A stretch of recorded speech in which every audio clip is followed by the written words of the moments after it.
قرآن خطاب کرتا ہے، اللہ رب العزت قرآن کے ذریعے لوگوں سے بات کرتا ہے، قرآن اللہ رب العزت کا کلام ہے، تو یہ کس کے لیے ہے جس کو کہے خطبہ، مطلب وہ جو بولا گیا، اور مخاطب وہ جس کے لیے بولا گیا۔ تو قرآن کے مخاطبین کون ہیں، مطلب قرآن نے کس سے خطاب کیا، جب اس نے بیان کیا، جب اس نے بولا، اللہ رب العزت نے قرآن کے ذریعے لوگوں سے کلام کیا، تو اس کے مخاطبین کون؟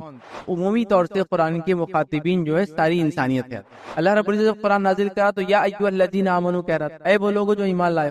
قرآن کو سمجھنے کے لیے ہم کو یہ جاننا بھی ضروری ہے کہ جب اترا تھا تو کس سے خطاب کر رہا تھا۔ اکثر قرآن بغیر کسی وجہ سے نازل ہوا، لیکن بہت ساری آیتیں اس کی وجوہات سے نازل ہوئی۔ جب قرآن اتر رہا تھا تو انسانیت کی جو بڑی قسمیں موجود تھی، ان میں کون کون تھا؟ مسلمان تھے بہت کم تعداد، مشرکین مکہ کے اطراف میں کثیر تعداد میں، اور اس کے بعد جب مدینے نبی صلی اللہ علیہ وسلم چلے گئے تو وہاں اور دو گروہ مل گئے، منافق اور اہل کتاب، یہود و نصارہ، جیوز اینڈ کرسچنز۔ قرآن کے مخاطبین میں جو فرسٹ کیٹیگری ہم دیکھیں گے وہ ہے مشرکین مکہ اور منافق۔ سیکنڈ گروہ جن سے قرآن نے خطاب کیا وہ ہے صحابہ کرام۔ تھرڈ گروہ ہے بنی اسرائیل، اور بنی اسرائیل میں ہم جو چیزیں دیکھ سکتے ہیں وہ ہے یہود اور نصارہ، Jews and Christians, whole of humanity, مطلب پوری انسانیت سے قرآن خطاب کرتا ہے۔ پھر وہ انسانیت میں کسی مذہب کو ماننے والے ہو، کسی فیتھ اور کسی بلیف کو ماننے والے ہو، مذہب کو ماننے والے ہو، مذہب سے بیزار لوگ ہو، رب کو ماننے والے ہو، رب کا انکار کرنے والے ہو، اگر وہ ابن آدم ہے، انسان کی اولاد ہے، تو قرآن اس سے خطاب کرتا ہے، ٹھیک؟ اور اسی خطاب کے اندر جن بھی شمار ہے، یاد رکھ، پھر جو بھی ان کے اقسام اور جو بھی ان کی چیزیں ہوں گی یاد۔ مطلب جب قرآن خطاب کرتا ہے، اللہ رب العزت قرآن کے ذریعے لوگوں سے بات کرتا ہے، قرآن اللہ رب العزت کا کلام ہے، تو یہ کس سے مخاطب مطلب وہ کہ کس کے لیے ہے جس کو کہے خطبہ، مطلب وہ جو بولا گیا، اور مخاطب وہ جس کے لیے بولا گیا۔ تو قرآن کے مخاطبین کون ہیں، مطلب قرآن نے کس سے خطاب کیا، جب اس نے بیان کیا، جب اس نے بولا، اللہ رب العزت نے قرآن کے ذریعے لوگوں سے کلام کیا، تو اس کے مخاطبین کون؟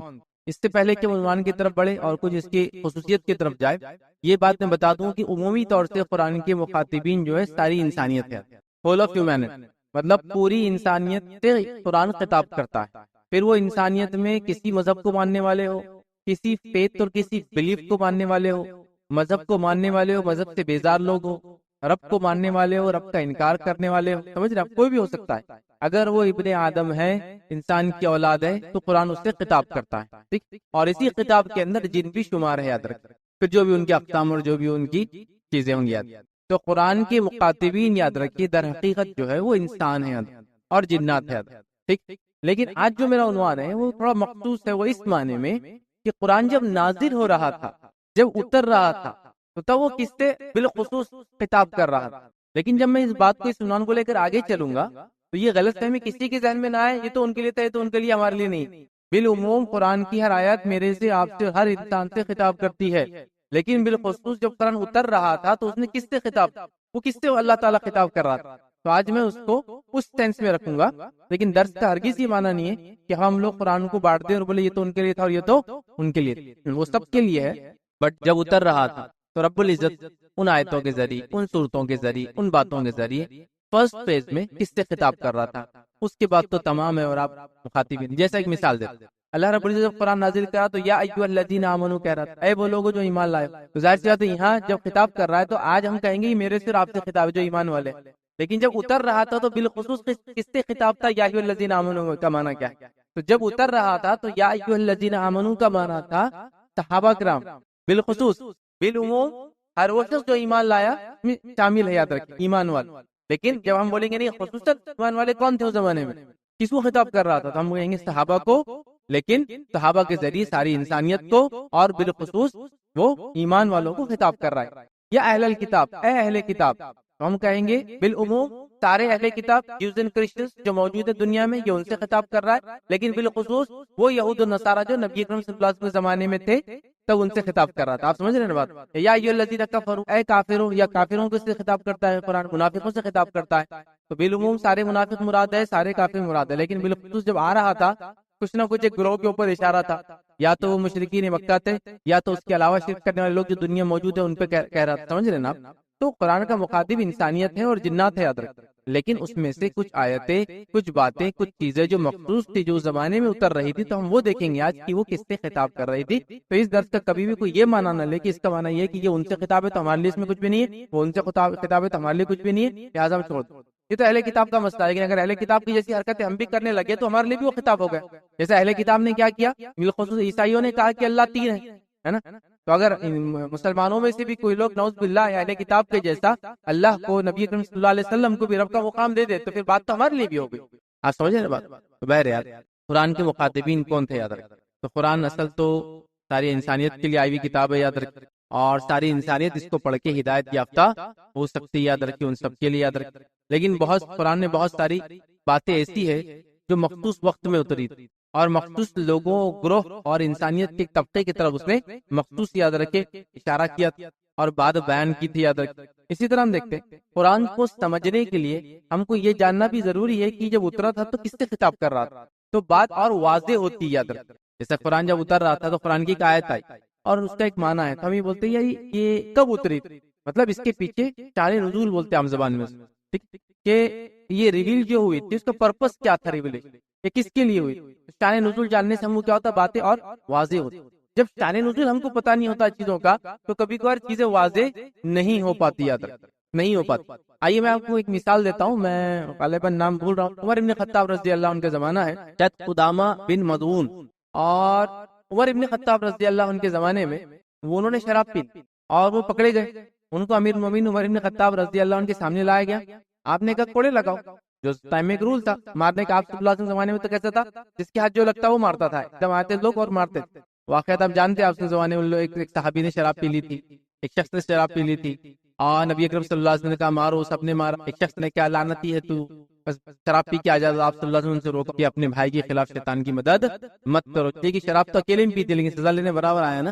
بہرحال انہوں نے پی لی شراب.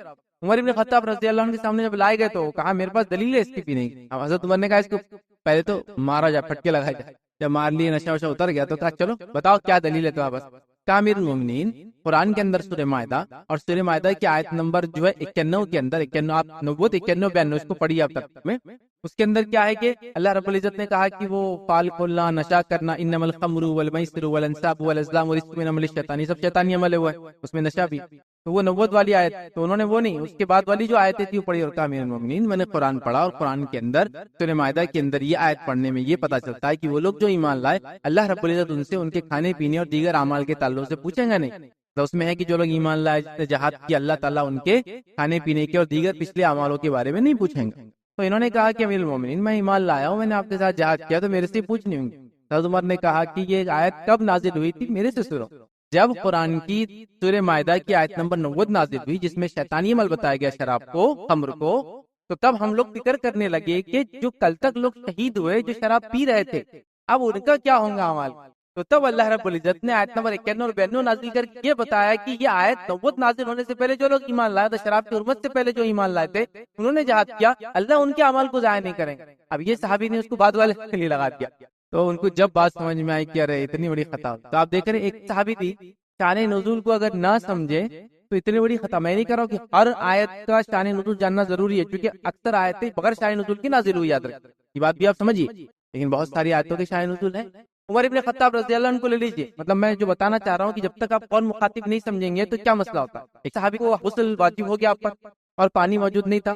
کسی نے کہہ دیا قرآن کی آیت نازل ہو گئی، پتہ ہے مصعیدا طیبا کہ پاک مٹی کا قصد کرو، قرآن کی آیت نازل ہو گئی. گئے ریگستان کے اندر جیسا نہاتے ویسے مٹی سے نہا لیا، سر سے لے کر پیر تک مٹی ریت. اللہ کے رسول صلی اللہ علیہ وسلم کے پاس موجود. آپ نے یہ کیا شکل بنا لیا، ایک آدمی مٹی ڈال لیں گے سر داڑھی میں، کیا لو.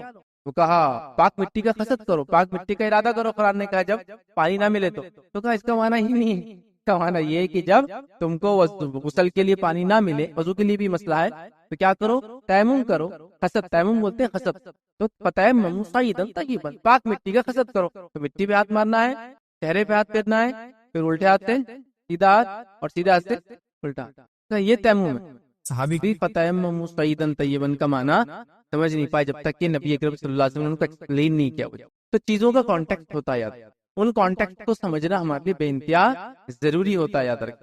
تو لہٰذا قرآن جب اتر رہا تھا تو میں یہ نہیں کہہ رہا ہوں ہر آیت کسی کی وجہ سے نازل، اکثر قرآن بغیر کسی وجہ سے نازل ہوا، لیکن بہت ساری آیتیں اس کی وجوہات سے نازل ہوئی. تو وہ گروہ، وہ لوگ جن پہ نازل ہوئی، جن کے لیے نازل ہوئی، جس اعمال کی وجہ سے نازل ہوئی، اگر وہ جان لے تو بات سمجھنا ہمارے لیے آسان ہو جائے. جیسے مشرکین مکہ کے کچھ ٹریڈیشنز، پرانے طور طریقے چلے آ رہے ہیں، اب انہی ٹریڈیشنز کے اندر قرآن اتر رہا ہے اور اس نے کچھ چیزوں کو ان کے بیان کیا، جیسا اونٹنیوں کے اقسام بیان کیے، وہ جو زبانی کرتے تھے، سمجھ رہے کہ ایک اونٹنی اگر 2 اونٹنیوں کو جنم دے دے، پیدا کر دے، تو بولتے تھے اس کو ذبح کرنا جائز نہیں، خود ہی بنا لیا تھا انہوں نے رول، وہ صاحبہ اور وہ الگ الگ نام قرآن نے یہ بھی وہ ساری.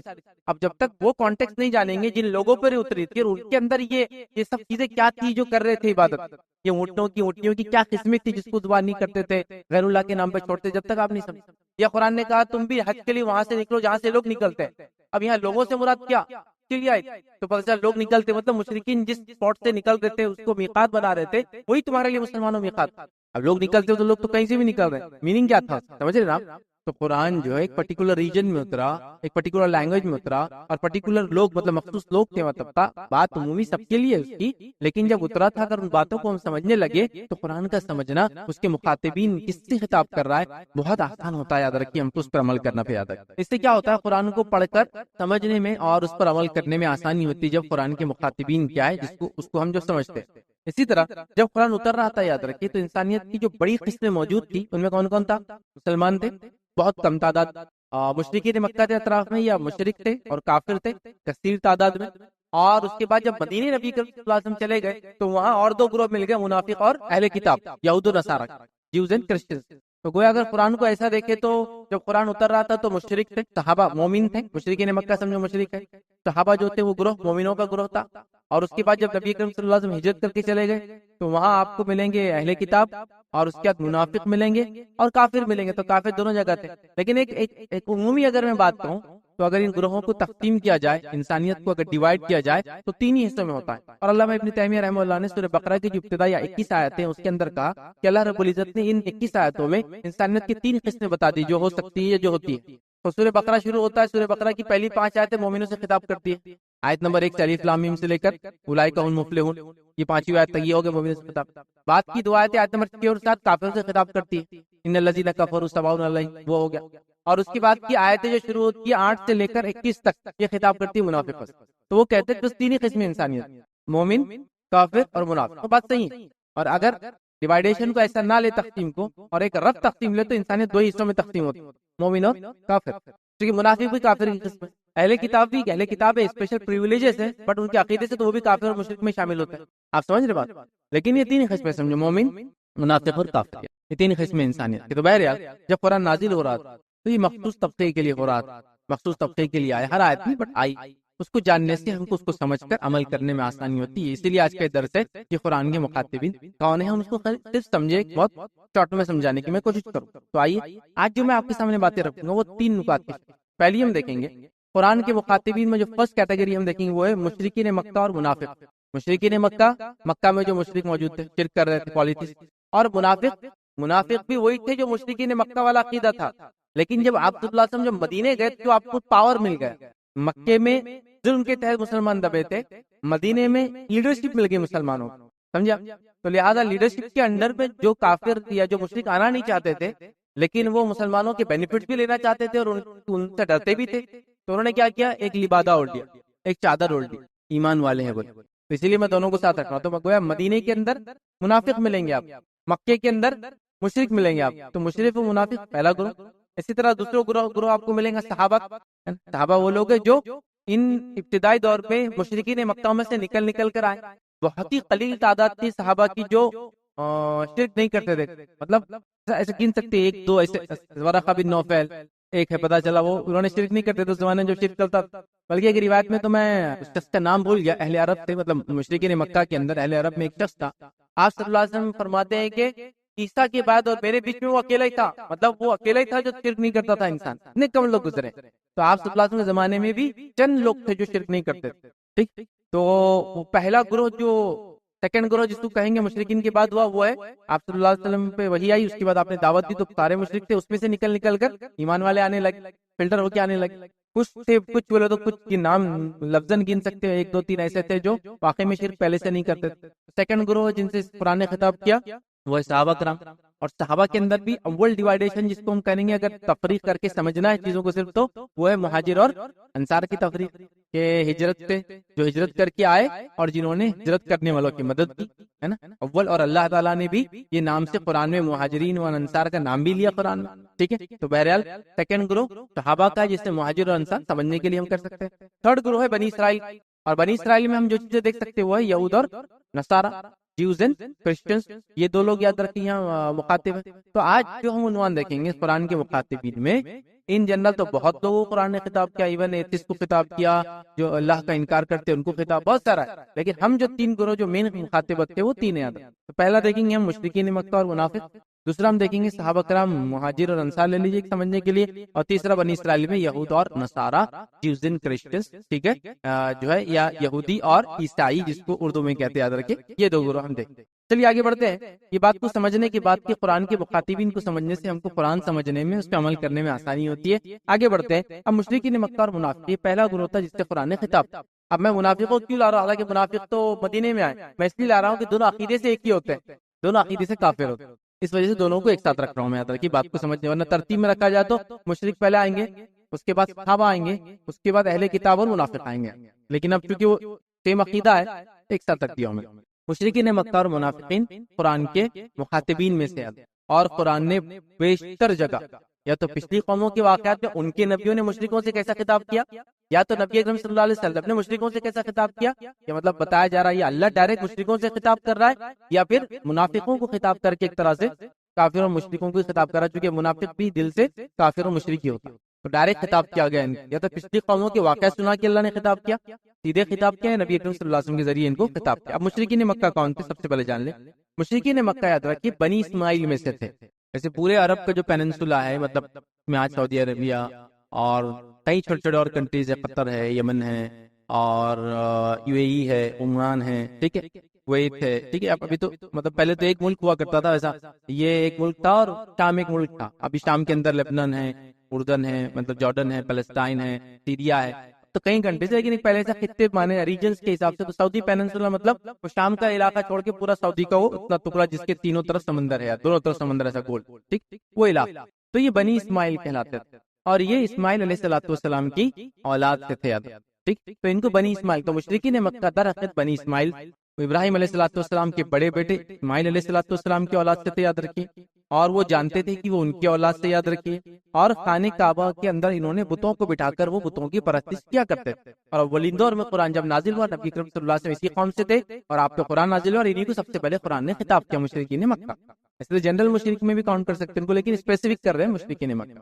تو ان سے قرآن نے سب سے پہلے خطاب کیا، اور بتوں سے انہوں نے جو کعبے کو بھر دیا تھا اس کی عبادت کیا کرتے تھے، ٹھیک ہے، گرچہ ان کے اندر شرک کی جہالت تھی، مشرکین مکہ بنی اسماعیل سے تھے اور ان میں شرک کی جہالت تھی، لیکن ان کے اندر چند خصوصیات بھی تھے، چند اچھی باتیں بھی تھی جو ہم کو سمجھنا ہوں، جیسا ان کے اندر جو ہے جو اچھی باتوں میں ہم دیکھتے فیاضی، خرچ کرنے کی عادت، مہمان نوازی تھے، بڑے مہمان نواز ہوا کرتے تھے، یاد رکھیے، اسی طرح بہادر تھے، لغت زبان کے اعتبار سے بڑے ماہر تھے، عربی اور شاعری وغیرہ کے اندر مہارت رکھتے تھے، اسی طرح بہادری تھی، شجاعت تھی، کئی خوبیوں کے، بہرحال غیرت کی ایک حمیت بولتے نا، اپنے خود کی غیرت ہوتی قومی، وہ تھی، کئی اچھائیاں، مہمان نواز، کئی اچھائیاں، ٹھیک، لیکن سب سے بڑی برائی ان کے اندر تھی وہ بتوں کی عبادت کیا، اللہ کے علاوہ دیگر کو پکارا کرتے تھے، اچھا، انہی خوبیوں کے بیسس پہ آپس میں لڑتے بھی تھے، ہم تم سے بات دور ہے، تم ہم سے کمزور ہے، ہم تم سے مالدار ہے، تم فلاں ہیں، ہم خرچ زیادہ کرتے، تم کر دکھاوا کر رہے، انہی خوبیوں کے چکر میں ایک دوسرے سے لڑا بھی کرتے تھے، یاد رکھتے۔ اسی طرح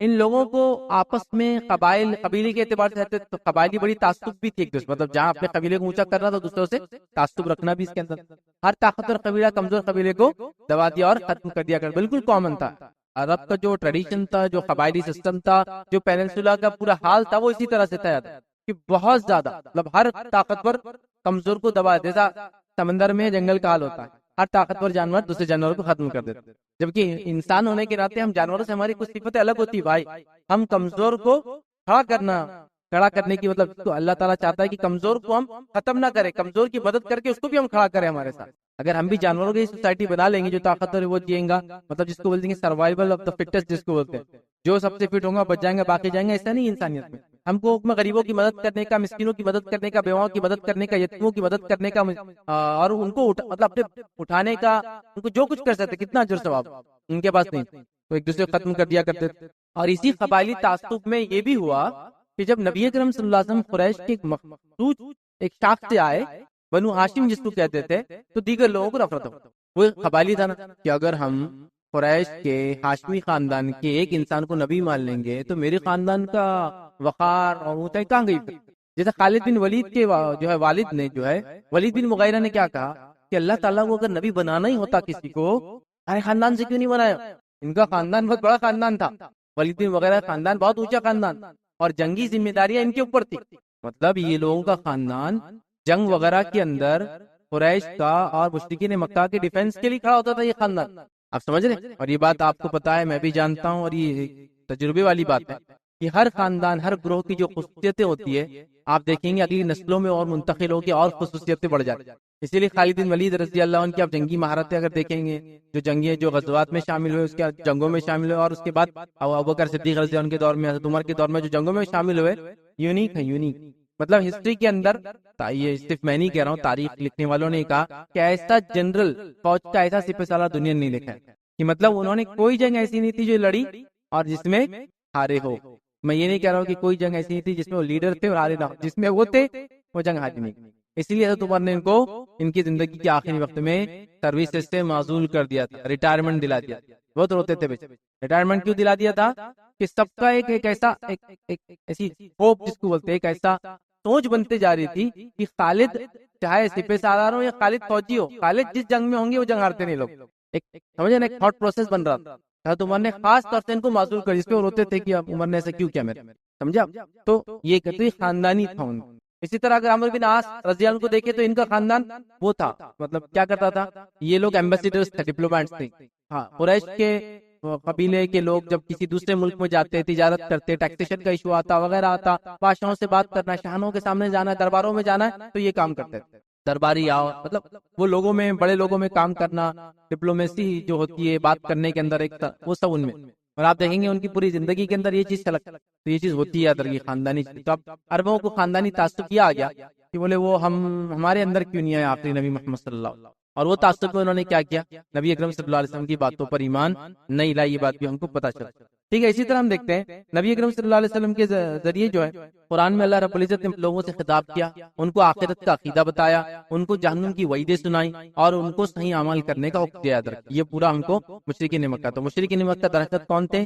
یہ مکے میں رہنے والے اسماعیل علیہ السلام کی اولاد سے یہ لوگ تھے، اور یہ شرک کرتے تھے اور بت پرستی کرتے تھے. لیکن ان کے اندر خصوصیتیں بھی تھی، لیکن انہی خصوصیتوں کی بیسس پہ وہ لڑتے بھی تھے آپس کے اندر، اور بہت ساری یہ وہ لوگ تھے، یاد رکھیے. اور اللہ رب العزت نے قرآن کے اندر فرمایا اور کہا، مشرکین کے عقیدے کے تعلق سے اللہ فرماتا رہا کہتا ہے وَإِذَا مَسَّكُمُ الضُّرُّ فِي الْبَحْرِ ضَلَّ مَن تَدْعُونَ إِلَّا إِيَّاهُ فَلَمَّا نَجَّاكُمْ إِلَى الْبَرِّ أَعْرَضْتُمْ وَكَانَ الْإِنسَانُ كَفُورًا. اللہ فرماتا رہا کہتا ہے، اور سمندروں میں مصیبت پہنچتے ہی جنہیں تم پکارتے تھے تب وہ سب گم ہو جاتے ہیں. مشرکین مکہ کا حال یہ تھا، سمندر میں جاتے، سمندر میں کشتی ڈوبنے لگی، سب بتوں کو چھوڑ دیتے تھے، اور ایک اللہ کا آواز. تو اللہ فرما رہا ہے، اور سمندروں میں مصیبت پہنچتے ہی جنہیں تم پکارتے تھے سب گم ہو جاتے ہیں، صرف وہی اللہ باقی رہ جاتا ہے. پھر جب وہ تمہیں خشکی میں واپس زمین پہ لا دیتا ہے، بحال لا دیتا ہے، بچا لاتا ہے، تو تم منہ پھیر لیتے ہو، اور انسان بڑا ہی ناشکر ہے. تو یہ مشرکین مکہ کی عادت قرآن بتا رہا ہے کہ جب مشکل میں رہتے تھے تو اللہ کو یاد کرتے، اور مشکل جیسی اللہ ہٹا دیتا تھا، پھر جو کرنا ہے وہی حرکتیں یاد رکھے کیا کرتے. تو بہرحال خیر، یہ مشرکین مکہ کے تعلق سے تو قرآن کے مخاطبین نے پہلے مشرکین مکہ ہے، اور ساتھ میں کون ہے دوسرے؟ منافقین ہیں. یاد رکھ. ٹھیک. اب منافقین کون ہے؟ یاد رکھ. منافقین وہ لوگ ہیں جنہوں نے مدینے میں ایمان کا دعویٰ کیا، لیکن دل سے مشرک یا کافر ہی تھے. لیکن مدینے میں کس چیز کا دعویٰ کیا؟ ہم ایمان والے. تو گویا منافق کی ریئل حیثیت، دلی حیثیت ایک مشرک یا کافر کی ہوتی ہے، اور اس کی ظاہری حیثیت، قانونی حیثیت، اس کو کہیں لیگل سٹیٹس مسلمان کا ہوتا ہے. مطلب اس کو کہیں گے بائی بلیف وہ ایک مشرک یا کافر ہوتا ہے، اور اس کو کہیں گے بائی اپیرنس وہ ایک مسلمان ہوتا ہے، یا بائی سے بولنے مسلمان بولتا ہے لیکن دل سے کفر بھر. یہ ہو گیا منافق. تو اسی لیے میں نے مشرک و منافق ساتھ گن لیا، حالانکہ منافق مدینے میں آئے تھے، مکہ میں نہیں تھے، کیونکہ مکہ میں یا تو خالص کافر تھے، خالص مومن. مدینے میں گڑبڑ شروع ہوئی بہر، لیکن چونکہ عقیدہ سیم ہے اس لیے میں ساتھ رکھ رہا ہوں. ٹھیک ہے. تو یہ وہ لوگ تھے جنہوں نے دعویٰ کیا تھا. مومن کون ہوتا ہے؟ مومن وہ ہوتا ہے جو دل سے ایمان کی تصدیق کرتا ہے، زبان سے ایمان کا اقرار کرتا ہے، اور عمل سے ایمان کا اظہار کرتا ہے. اور منافق کون ہوتا ہے؟ جو عمل سے ایمان کا اظہار کرنے کی کوشش کرتا ہے، سمجھے آپ کا، زبان سے اقرار کرتا ہے کہ مسلمان ہوں، لیکن دل سے کبھی بھی ایمان کی تصدیق وہ نہیں کرتا. تو مطلب اس کو کہیں گے بیسک آپریٹنگ سسٹم جس پہ منافق اور کافر چلتے ہیں وہ سیم ہے، اوپر کے اپیرنس کا ہی فرق ہے خالی.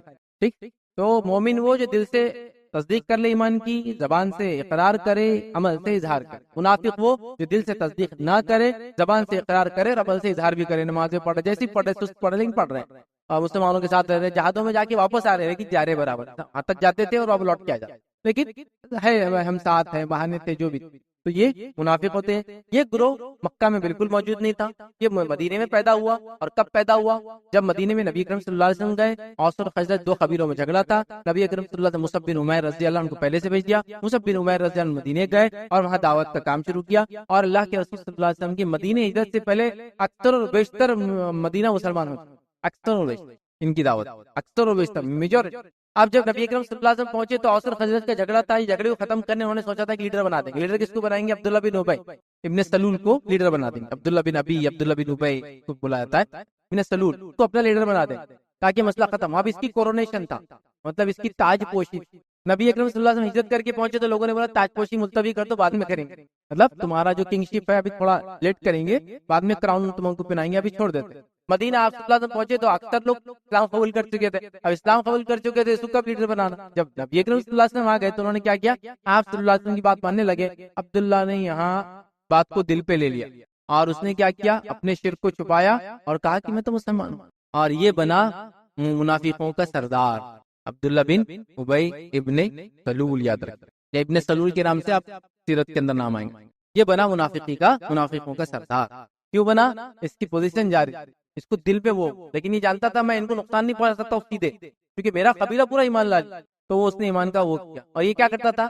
اہل کتاب سے اور مشرکوں دونوں سے کوارڈینیٹ کر کے مسلمانوں کی پوری راز پاس کرنے کی کمپلیٹ کوشش کرتا تھا، یہاں تک کہ مسلمانوں کو مورلی ڈاؤن کرنے کے لیے کیا کیا انہوں نے، کئی جنگوں میں ساتھ چلے اور جنگ سے پہلے لوٹ کے آ گئے۔ اب فوج کو جس کی کہتے ہیں نا، اس کے مورائل بہت ڈاؤن ہو جاتے، جیسا کہ 10,000 لوگ لڑنے آئے اور 5,000 لوگ لوٹنا شروع کر دے تو دوسرے فوجیوں کو افیکٹ ہوتا ہے۔ اس بات کو خالی ایک اسپورٹس کے ایگزامپل دے کے سمجھا رہا ہوں۔ اگر آپ کی ٹیم ہے جس کے اندر بہت اچھا ایک پلیئر ہے جو ساتھ کھیلتا ہے، اور اگر وہ پلیئر اس دن نہ کھیلے تو ٹیم کے کہیں نہ کہیں مورال ڈاؤن ہو جائے، تو نکل کے چل جاتے تھے، بہت ڈینجر لوگ تھے۔ اور اللہ رب العزت نے ان کی گروہ کی، چونکہ انہوں نے بڑی تکلیفیں پہنچائی نبی اکرم صلی اللہ علیہ وسلم کو، مخبری کر کے تکلیف پہنچائی، مالی نقصان کیا، جسمانی نقصان کیا، یہاں تک کہ اپنے زبان سے نبی اکرم صلی اللہ علیہ وسلم بہت گندے گندے الفاظ اور بری بری چیزیں کرتے، بہت اللہ رب العزت نے ان کے کفر کی اور کفر کے چھپانے کی وجہ سے کیا فرما دیا قرآن میں، سن لیجیے سورہ نساء سورہ نمبر 4 آیت نمبر 145 میں اللہ نے فرمایا ان المنافقین فی الدرک اسفل من النار، کہ منافق وہ ہیں، اللہ فرمایا 10 اسفل من النار ولن تجد له نصیرا، یقین جانو کہ منافق وہ ہے جو جہنم کے سب سے نچلے طبقے میں ہوں گے، ان کا مقام کافروں سے بھی نہیں تھا، کیونکہ ان کا دھوکہ بہت بڑا تھا، طبقے میں جائیں گے اور تم کسی کو ان کا مددگار نہیں پاؤں گے، کوئی ہیلپر نہیں ہوں گے۔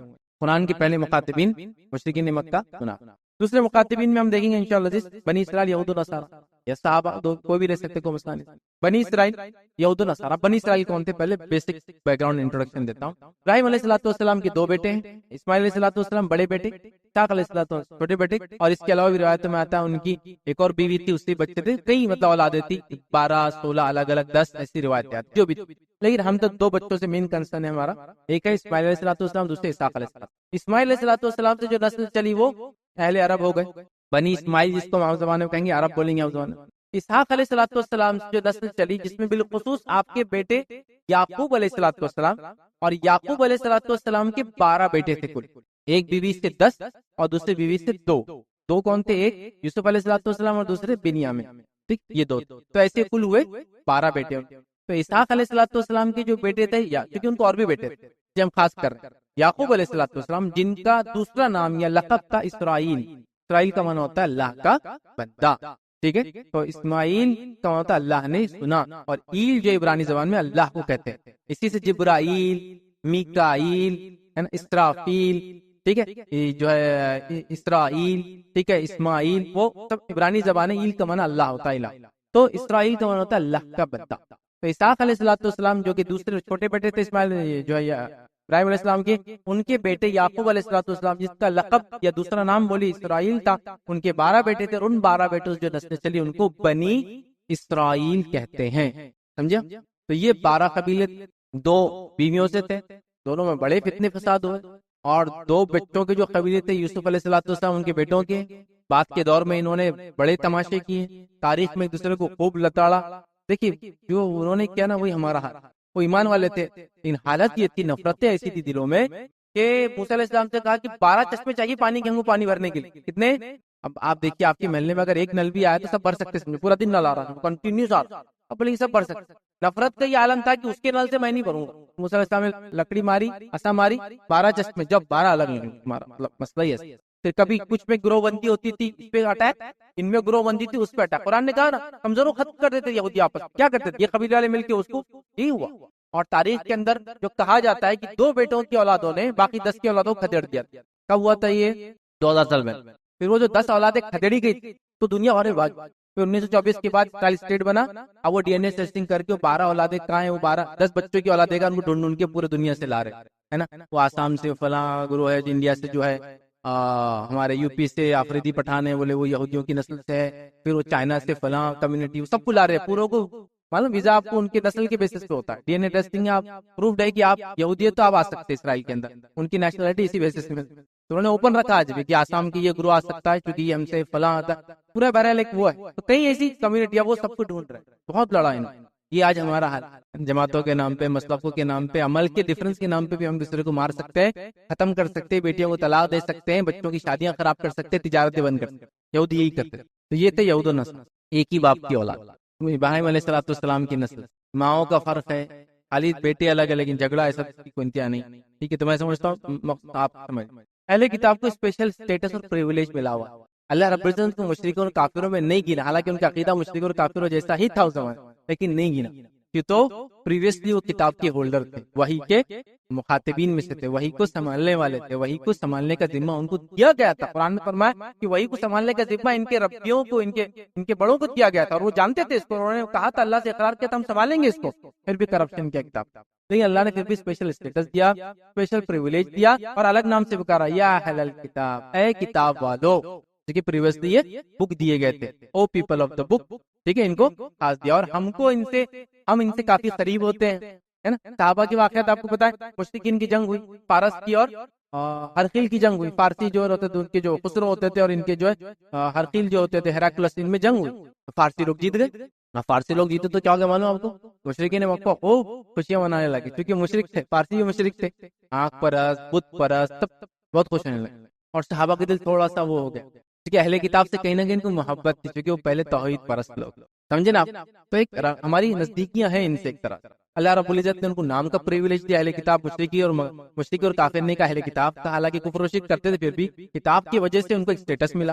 دوسرا، ان کے ذبیحہ کو ہمارے لیے حلال قرار دیا. تو اہل کتاب کا ذبیحہ اہل کتاب کا ذبیحہ ضروری ہے، حالانکہ وہ بھی اللہ کے نام پہ نہیں کر سکتے، لیکن ذبیحہ ہونا ضروری.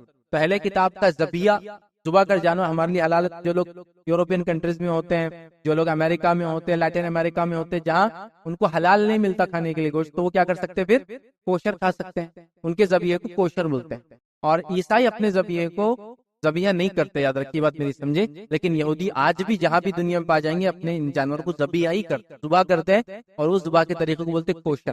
کامنلی آپ کو ملیں گے حلال میٹ، کوشر میٹ. ٹھیک ہے. اور پھر جنرل میٹ ہوتا، جھٹکا ہوتا، گولی مار کے کرتے، کرن دے کے کرتے، جو بھی رہتا. تو ان کا ذبیحہ حلال قرار دیا. تیسرا، ان کو پریویلیج دیا کہ ان کی خاتون سے ایک مسلمان مرد نکاح کرے. ان کی خاتون سے ایک مسلمان مرد بس، بٹ پاک دامن ہونا یہاں کنڈیشن ہے. جیسا ذبیحہ کے اندر ذبح ہونا، ان کا گوشت ہمارے لیے ذبح ہے تو حلال ہے، اسی طرح ان کی پاک دامن لڑکیاں، عورتیں ہمارے لیے حلال ہے. اب تو بولیں گا یار یہ کون سا پریویلیج ہے کہ ان کی لڑکی سے تم کریں گے تو اپنے بینیفٹ کی بات ہے، اپنی لڑکی ان کو نہیں دیں گے. دیکھیے بینیفٹ کی بات نہیں ہے، یہ حق کی بات. بولیں گے اس میں حق کیا؟ دیکھ، ایک مسلمان، اگر آدمی مسلمان ہے، اس عورت کو پورا حق ہے اپنے مذہب پہ چلنے کا. ایک مسلم آدمی نے ایک کرسچن یا جو سے میرج کیا، اس عورت کو پورا حق ہے، چونکہ مرد کے ماتحت اس کو پورا حق ہے اپنے دین پہ چلنے کا. لیکن ایک کرسچن یا جو مرد کے ماتحت ایک مسلم عورت نہیں چل سکتی، کیونکہ اس کی اجازت دے دیں گے. ایک مسلم مرد جب شادی کرے گا ایک جیوز اور کرسچن سے، تو اس کی ہونے والی اولاد مسلم ہوں گی.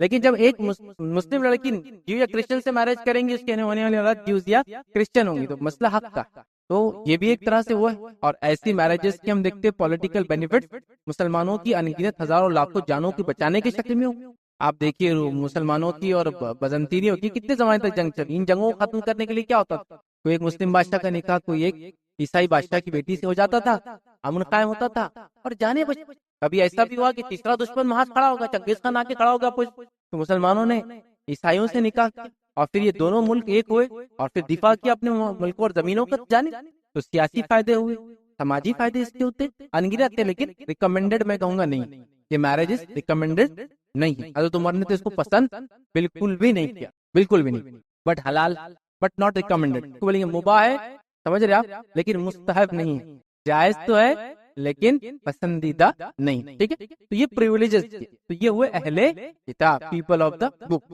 جیوز اینڈ کرسچن، یہود و عیسائی، یہود و نصارہ عربی میں جن کو کہتے ہیں، ٹھیک ہے۔ یہ ہے، اور اللہ رب العزت نے ان کو بھی خطاب کیا، بار بار خطاب، ٹھیک ہے۔ جیسے مثال کے طور پہ اللہ فرماتا ہے سورہ جاسیہ سورہ نمبر 45 میں، اللہ فرماتا ہے اور کہتا ہے وَلَقَدْ آتَيْنَا بَنِي إِسْرَائِيلَ الْكِتَابَ وَالْحُكْمَ، اللہ فرماتا ہے اور کہتا ہے یقیناً ہم نے بنی اسرائیل کو کتاب دی، حکومت دی، نبوت دی تھی، اور ہم نے انہیں پاکیزہ اور نفیس روزیاں دی تھی، اور انہیں جو ہے دنیا والوں پر فضیلت دی، چوزن پیپل، پریویلیجڈ لوگ تھے اہل کتاب۔ تو یہاں اللہ رب العزت نے ان کے فضیلت بتائی کہ ہم نے ان کو کیا کیا کیا تھا، کتاب دی تھی، حکومت دی تھی، اور نبوت ان کے دی تھی، پاکیزہ روزیاں دی تھی، اور ان کو عالم پہ چنا تھا، باقی لوگوں کے مقابلے میں ان کو چوز کیا تھا، کیونکہ انہوں نے اللہ سے وعدہ کیا تھا شرک نہیں کریں گے، اللہ نے چنا تھا، لیکن بعد میں وہی کرتے تھے جو ان کو کرنا تھا۔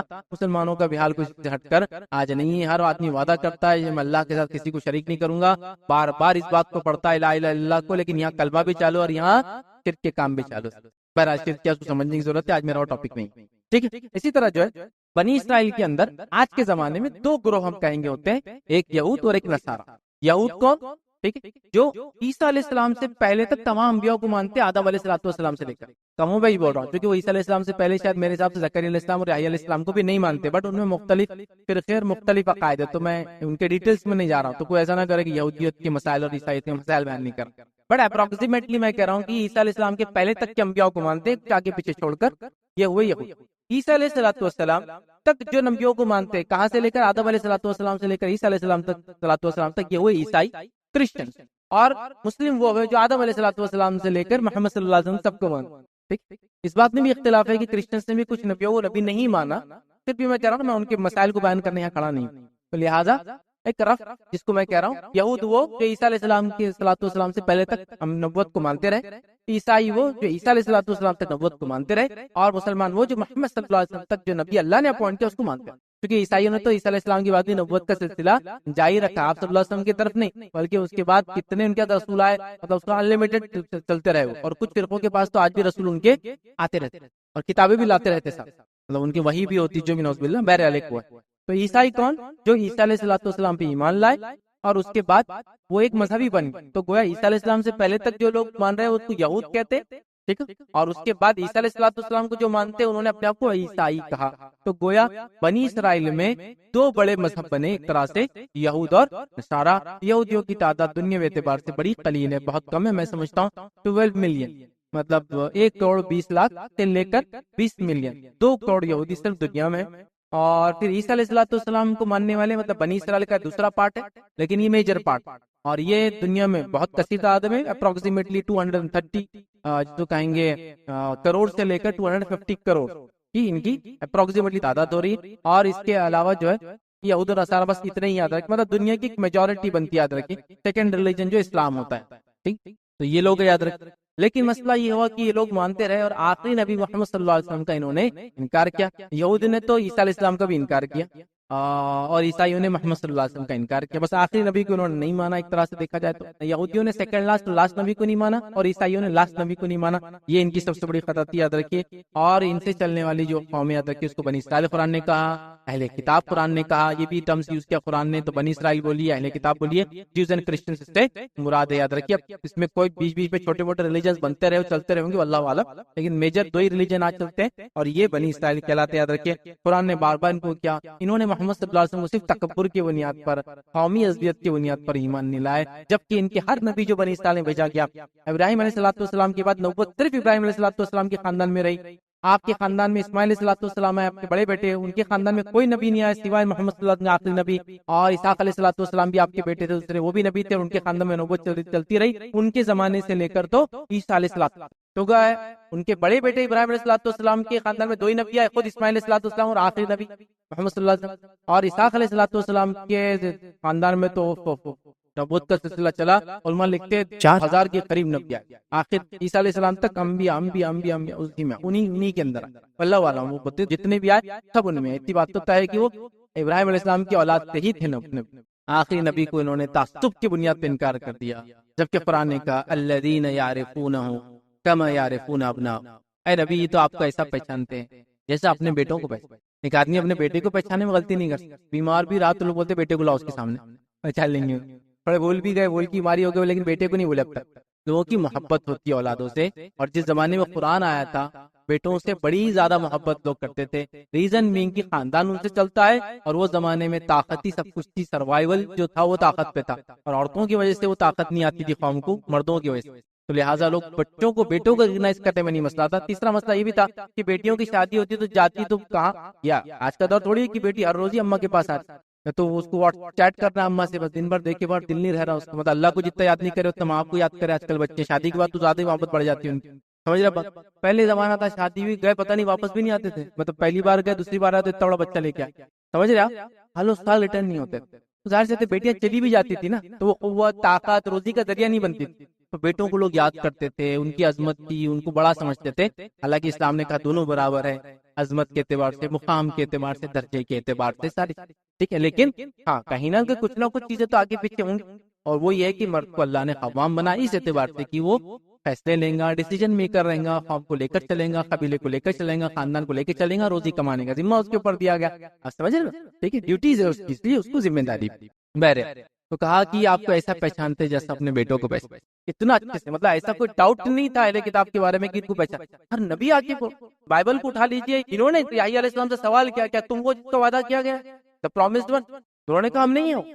عیسیٰ علیہ السلام کو تو خیر نعوذ باللہ الزام لگا دیا، قتل کرنے پہ تلے ہوئے، تو گویا جب تک ڈھونڈ رہے تھے کہ آخری مسیح آنے والا ہے، پوری دنیا انتظار کر، پوری دنیا میں چرچا ہے مسیح آنے والا ہے۔ آپ سنسکرت کی کتابیں اٹھا لیجئے، پالی کی کتابیں اٹھا لیجئے، اس کے علاوہ آپ جو ہے فارسی کی کتابیں اٹھا لیجئے، اس کے علاوہ آپ جو ہے یہود و نصارہ کے جو ٹیکسٹ سریانی جس کو ہسٹیرک اور عرامک اور ہیبریو سب میں موجود ہے، کوئی تو بھی آنے والا، کوئی تو بھی آنے والا، کس بھی نام سے موجود ہے، آخری نبی بولیے، مسیحا بولیے، کالکی بولیے یا بدھ بولیے، ہر کتابوں میں، ہر مذہب کی کتابوں میں موجود، کیونکہ دنیا انتظار کر رہی تھی کہ آخری نبی، چرچے چل رہے تھے، انبیاء کے زمانوں سے سن رہے تھے، لیکن انہوں نے صرف تعصب کے بنیاد پہ۔ تو میں یہ اپیل کروں گا تعصب مت آن دو اپنے دل میں، تعصب بہت ڈینجر چیز ہے، دیکھو اس نے ہدایت سے محروم کر دیا انسان۔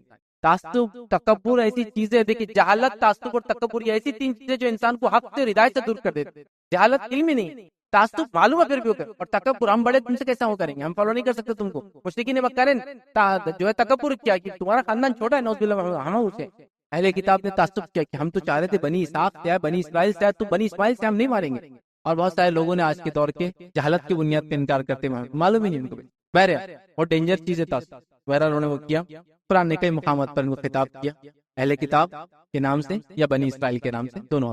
چلیے تیسرا خطاب جو قرآن نے کیا، جو بڑی گروہ یا بڑی پارٹیاں ہم دیکھ رہے، بڑی جماعتیں دیکھ رہے، وہ ہے صحابہ رضوان اللہ علیہ اجمعین کی جماعت، جس میں آپ کہیں گے خاص طور سے مہاجر و انصار کا قرآن نے نام بھی لیا، اس کے علاوہ اہل بدر ہے، اس کے علاوہ اہل احد ہے، اس کے علاوہ بیت رضوان والے ہے، اس کے علاوہ اور بھی کیٹیگریز ہے صحابہ کی، آپ سب جانتے ہیں، الگ الگ چیزوں کے نام سے لوگ صحابہ پہچانے گئے، بہرحال لیکن قرآن نے چونکہ نام لیا مہاجر اور انصار، اس لیے میں نے دو نام آپ کو بھی رکھے تھے، کیونکہ وہ اچھا رائمنگ دکھ رہا تھا، جیسا کہ مشرکین مکہ اور منافق دو دیکھے ہم نے، یہود اور نصارہ، تو صحابہ میں مہاجر اور انصار، مطلب صرف سمجھنے، ورنہ مہاجر انصار کے علاوہ بھی صحابہ کی بڑی تعداد موجود ہے، یاد رکھیں۔ تو آئیے، جس نے ایمان کی حالت میں نبی اکرم صلی اللہ علیہ وسلم سے ملاقات کی ہو اور ایمان کی حالت میں اس کی وفات ہوئی، وہ ہوا صحابی، ٹھیک، اور آخری صحابی کا انتقال نبی اکرم صلی اللہ علیہ وسلم کی دنیا سے جانے کے 100 سال بعد ہو گیا تھا، تو یہ وہ صحابی۔ قرآن نے ان لوگوں کو یا ایھا الذین آمنو کے نام سے خطاب کیا، جیسا ان کو یا ایھا الکتاب یا بنی اسرائیل کا، ان کو کافروں اور مشرکوں کو الگ الگ اس سے خطاب کیا، یہاں ان کو کہا کہ یا ایھا الذین آمنو، اے وہ لوگوں جو ایمان لائے ہو، اور صحابہ ایمان پہلے لائے تھے، اسلام بعد میں لائے۔ اب بولیں گے یہ کیا ہے؟ یہ خالی سمجھنے کے لیے میں بات کر رہا ہوں، اس لیے کہ اسلام کیا ہوتا ہے، ایک آدمی اسلام سے مسلمان ہوتا ہے، اسلام کو ماننے والا مسلم ہوتا ہے، ایمان کو ماننے والا مومن ہوتا ہے، سمجھ رہا؟ تو صحابہ پہلے مومن تھے، بعد میں مسلم ہوتے، کس معنی میں کہ عمل بعد میں کیے، ایمان پہلے لائے۔ ہم لوگ پیدائشی کیسے رہتے ہیں، پیدا ہوئے، کان میں اذان ہو گئی، بڑے ہوئے تو چلو نماز پڑھو، چلو یہ کرو، تو ہم لوگ ہو جا رہے، لیکن کبھی کبھار ایمان ہمارا دل میں 10 سال بعد جاگتا، 20 سال بعد جاگتا، تب سے نماز شروع کرے لوگ، اپنے اپنے دل پہ ہاتھ رکھ کے سوچ، کچھ لوگ 30 سال کی عمر سے تو قرآن و سنت پہ آئے تو نماز شروع ہوئی، تب اصل مسلم ہوئے۔ تو ایمان الگ چیز ہے، اسلام الگ چیز ہے۔ تو صحابہ پہلے ایمان لا چکے تھے، نہ نماز تھی، نہ روزہ تھا، نہ زکات، کچھ نہیں تھا، بس ایک نبی تھا، اس نے کہا میری بات پر ایمان لا، انہوں نے ایمان لایا۔ اسلام کے ارکان وغیرہ سب بعد میں ہیں ان کے لیے۔ یا ایھا الذین آمنو کا، یا ایھا المسلمون نے کہا، اے مسلمانوں نے کہا اللہ نے، ایمان والے، کیونکہ بغیر مطلب ابھی کچھ بھی احکام نہیں آئے تھے، پھر بھی ایمان لا لیے تھے، تو ان کو یا ایھا الذین آمنو سے خطاب کیا یاد رکھیے۔ صحابہ کے اندر اگر دو گروہ بڑے دیکھنا ہے آپ کو تو مہاجر اور انصار ہے، کیونکہ اللہ نے خود اس نام سے ان کو خطاب کیا۔ سورہ توبہ سورہ نمبر 9 آیت نمبر 100 میں اللہ نے فرمایا اور کہا والسابقون الاولون من المہاجرین والانصار والذین اتبعوهم بإحسان رضی اللہ عنہم ورضوا عنہ وعد لهم جنات تجری تحتها الانہار خالدین فیہا ابدا ذلک الفوز العظیم۔ اللہ فرماتا کہتا ہے اور مہاجر اور انصار جنہوں نے سب سے پہلے دعوت ایمان پر لبیک کہنے میں سبقت کی، نیز وہ جو بعد میں راست بازی مطلب رات میں ان کے راست بازی کے ساتھ پیچھے آئے، مطلب ان مہاجر اور انصار کے پیچھے پھر وہ لوگ چلے، اللہ ان سے راضی ہو اور وہ اللہ سے راضی ہوئے۔ اللہ نے ان کے لیے ایسے باغ مہیا کر رکھے ہیں جن کے نیچے نہریں بہتی ہوئی ہوں گی اور وہ ہمیشہ رہیں گے، یہی عظیم الشان کامیابی۔ تو یہ مہاجر انسان کا گروہ ہے، اور جو ان کے طریقے پہ چلا پھر اس کے بعد سے لے کر ہم تک قیامت تک جو بھی چلیں گا تب اللہ ان سے راضی ہے، اللہ سے وہ راضی ہے۔ صحابہ کے بارے میں ہمارا ایمان یہ ہے کہ یہ اللہ سے راضی تھے، اللہ ان سے راضی تھا، یہ سب کے سب جنتی ہے، یہ سب کے سب جنتی گروہ، یاد رکھیے۔ احادیث کے اندر صحابہ کی بڑے فضائل آئے ہیں، بڑے فضائل آئے۔ میں نے صحابہ کی فضائل کیا ہے اس میں میرا پر عنوان ہے، آپ کبھی اس عنوان کو بہرحال دیکھیے، یاد رکھیے۔ اور یہی وہ لوگ تھے جن کو اللہ نے خیر امت کہا۔ اب جو پہلے آئے نا، جو کامیابی کی باتیں، بشارت کی باتیں، سب ان کے لیے تھی ایکچولی۔ خیر امت ان کو ہی کہا نا، ہم اپنے پر بولتے نا کنتم خیر امت اخرجت للناس، تم وہ بہترین گروہ ہو۔ آیت تو میرے اور آپ کے لیے نہیں آئی، یہ آئی تھی صحابہ کے لیے، وہ سب سے بہترین لوگ۔ اب جو ان کے نقش قدم پہ چلا وہ بھی سب سے بہترین لوگوں میں انشاءاللہ۔ تو یہ ایسے لوگ تھے، یاد رکھیے، جن کی بشارت ہیں، جن کے فضائل ہے، جن کو دنیا میں جنت کی بشارت ہے، جنت کے مقامات بتائے گئے۔ احادیث کے اندر تو کسی کی حوریں بتائی جا رہی ہے، تو کسی کا محل بتایا جا رہا ہے، تو کوئی کار آئیں گا بتایا جا رہا ہے، تو کسی کی ہائٹس بتائی جا رہی ہے، مطلب یہ اتنی اونچائی پہ تو بڑے ان کے فضائل، یاد رکھیے، سب کے سب جنتی، یاد رکھیے، یہ ہمارا ایمان ہے، یاد رکھیے۔ اور صحابہ سے محبت، یہ ایمان ہے، یہ اسلام اور یہ احسان، اور ان سے بغض اور نفرت یہ فسق ہے، یہ فجور ہے، اور یہ کفر ہے، یاد رکھیے۔ کیونکہ صحابہ سے بغض اور نفرت آپ نہیں کر سکتے، کیونکہ ان کے ایمان کو ہمارے ایمان کے لیے کسوٹی بنائیں۔ فَإِنْ آمَنُوا بِمِثْلِ مَا آمَنْتُم بِهِ فَقَدِ اهْتَدَوْا، قرآن نے کہا اگر یہ لوگ ویسے ایمان لائے جیسے تم ایمان لائے فقط، تو یہ ہدایت پر ہو۔ جیسے اگر یہ ویسے ایمان لائے تم، مطلب صحابہ کے ایمان کو معیار بنایا گیا، جیسے اگر یہ ایمان لائیں گے تم لائے ہو تو یہ ہدایت پر ہو۔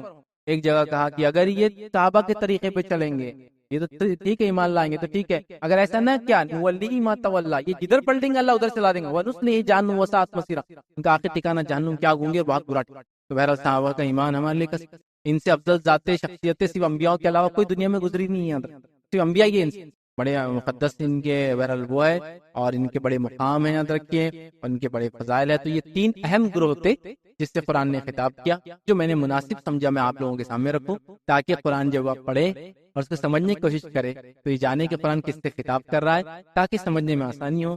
یہ بالخصوص باتیں میں نے آپ کے سامنے رکھی، بالعموم تو خطاب میرے یا ایھا الذین آمنوا میں اپنے آپ کو بھی شامل کرتے، ہم بھی ایمان لانے کا دعویٰ کرتے، ہم بھی وہ ہے، لیکن بالخصوص آئی کس کے لیے تھی، کنتم خیر امت، تم بہترین امت ہو، ہم بھی اس میں انشاءاللہ شامل ہیں، لیکن اصل آئی کس کے لیے تھی، صحابہ کے لیے۔ تو سمجھنے میں قرآن، تو میں نے شروع میں سے کہا تھا کوئی کنفیوز نہ رہے کہ اب تو بس یہ آیت مشرک کے لیے، کافر کے لیے، یہ اہل کتاب کے لیے، یہ منافق کے لیے، صحابہ کے لیے، ہمارے لیے تو کچھ نہیں، ایسا نہیں ہے، ہم سے بھی خطاب ہے۔ لیکن جب آیت تو کس سے خطاب تھا، تاکہ قرآن کو سمجھنے میں، اس کے انڈرسٹینڈنگ میں، اس کے عمل میں آسانی ہو، صرف اس لیے میں نے آپ کے سامنے رکھی تاکہ ہم یا ایھا الذین آمنوا، یا اہل الکتاب، یا بنی اسرائیل، یا ایھا الذین کفروا، جب یہ باتیں آئی تو آپ کو معلوم ہو یہاں قرآن کس سے خطاب کر رہا ہے، کیا خطاب ہو رہا ہے، بس اسی کے لیے تھا۔ تو یہ چند باتیں تھی تاکہ قرآن کو ہم اچھے سے سمجھے، اس کے مخاطب کون ہے وہ سمجھ کے سمجھے، تو اس کو سمجھنے اور عمل کرنے میں انشاءاللہ ہمارے لیے آسانی ہوگی۔ اسی پہ اپنی بات کو میں بہرحال ختم کروں گا، اور امید کرتا ہوں کہ ہم قرآن کو پڑھنے کی بہرحال کوشش کریں گے، اور کوشش کرتے کرتے یاد رکھیے یہ تمام چیزیں اسی سہولت کے لیے، ورنہ ایسا نہ ہو کہ ہم قرآن کو کبھی پڑھے ہی نہ۔ قرآن کے پڑھنے کے تعلق سے بات بتا دوں کہ قرآن کو پڑھنے کا ایک معمول جیسا ہم بنا لیں اپنے لائف کے اندر،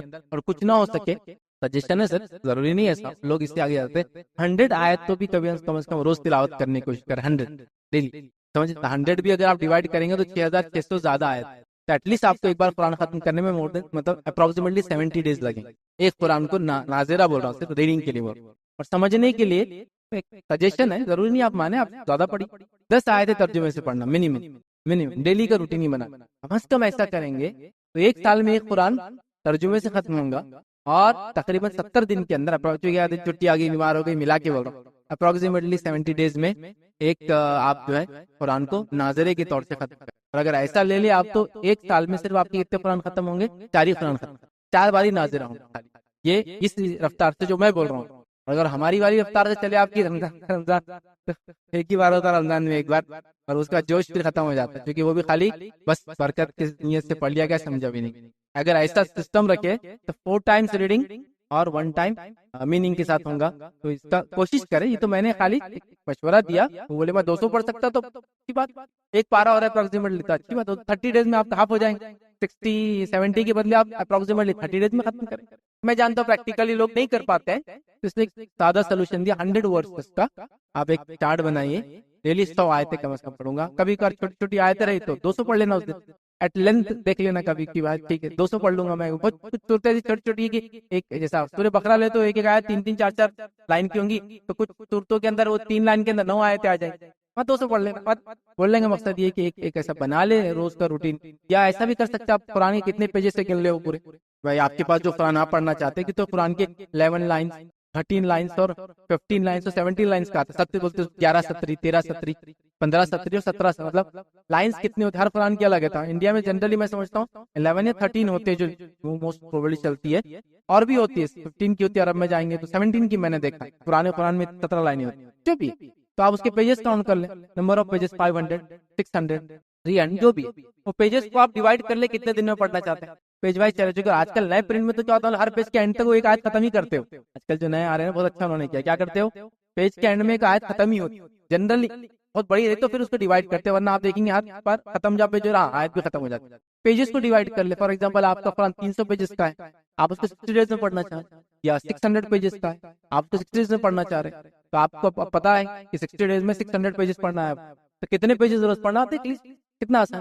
ایسا کچھ روٹین بنانا ہی پڑے گا. تو ایک تو پھر یہ ساری چیزیں تو اسی کے لیے تو قرآن سمجھنے کی. تو بہرحال ایک روٹین بنائیے قرآن کیسے پڑھنے کا, اور خاص طور سے فجر کے بعد فجر کی نماز میں قرآن پڑھنا تو گواہ کیا جاتا ہے, مطلب فرشتے موجود. اب کیا کریں, تو علماء لکھتے ہیں اگر قرآن کسی کے ہاتھ سے گر جائے تو وہ دل میں نادم ہو, ندامت ہو, برا فیل کرے کہ اللہ مجھ سے خطا اور غلطی ہوئی, اور نیکسٹ ٹائم وہ حرکت نہ کرے جس سے وہ گرا تھا. جیسا یہ سلوپ ہے میرا, یہ پوڈیم میں نے یہاں رکھا, تقریر میں پوڈیم ہلا, قرآن گر گیا, تو میں کیا کروں گا, نادم ہوں گا, اور پھر نیکسٹ ٹائم یہاں نہیں رکھوں کیونکہ یہاں گرتا ہو, یا پھر اس کے کچھ یہاں پٹیاں مار دیں گے تاکہ وہ کٹ ہو کے دھیرے دھیرے نیچے جاتا.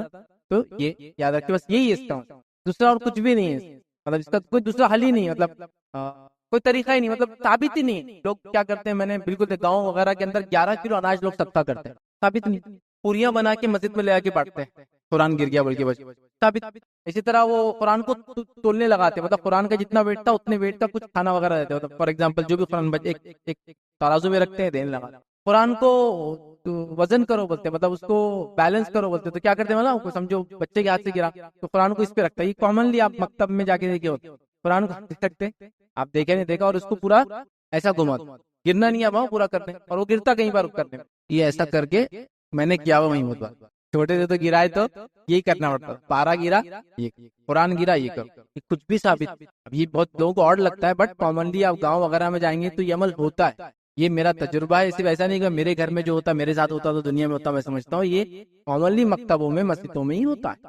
پھر دوسرا ہوتا ہے اس کو اٹھا کے چومتے ہیں. دیکھیے قرآن کو چومنے کے تعلق سے بھی کوئی باتیں ہمیں نہیں ملتی کہ قرآن کو خاص چومنا چاہیے, تلاوت کے وقت, تلاوت سے پہلے, تلاوت کے بعد اسپیشل چومنے کی ہم کو کوئی چیزیں ایسی دلیل ہم کو نہیں ملتی.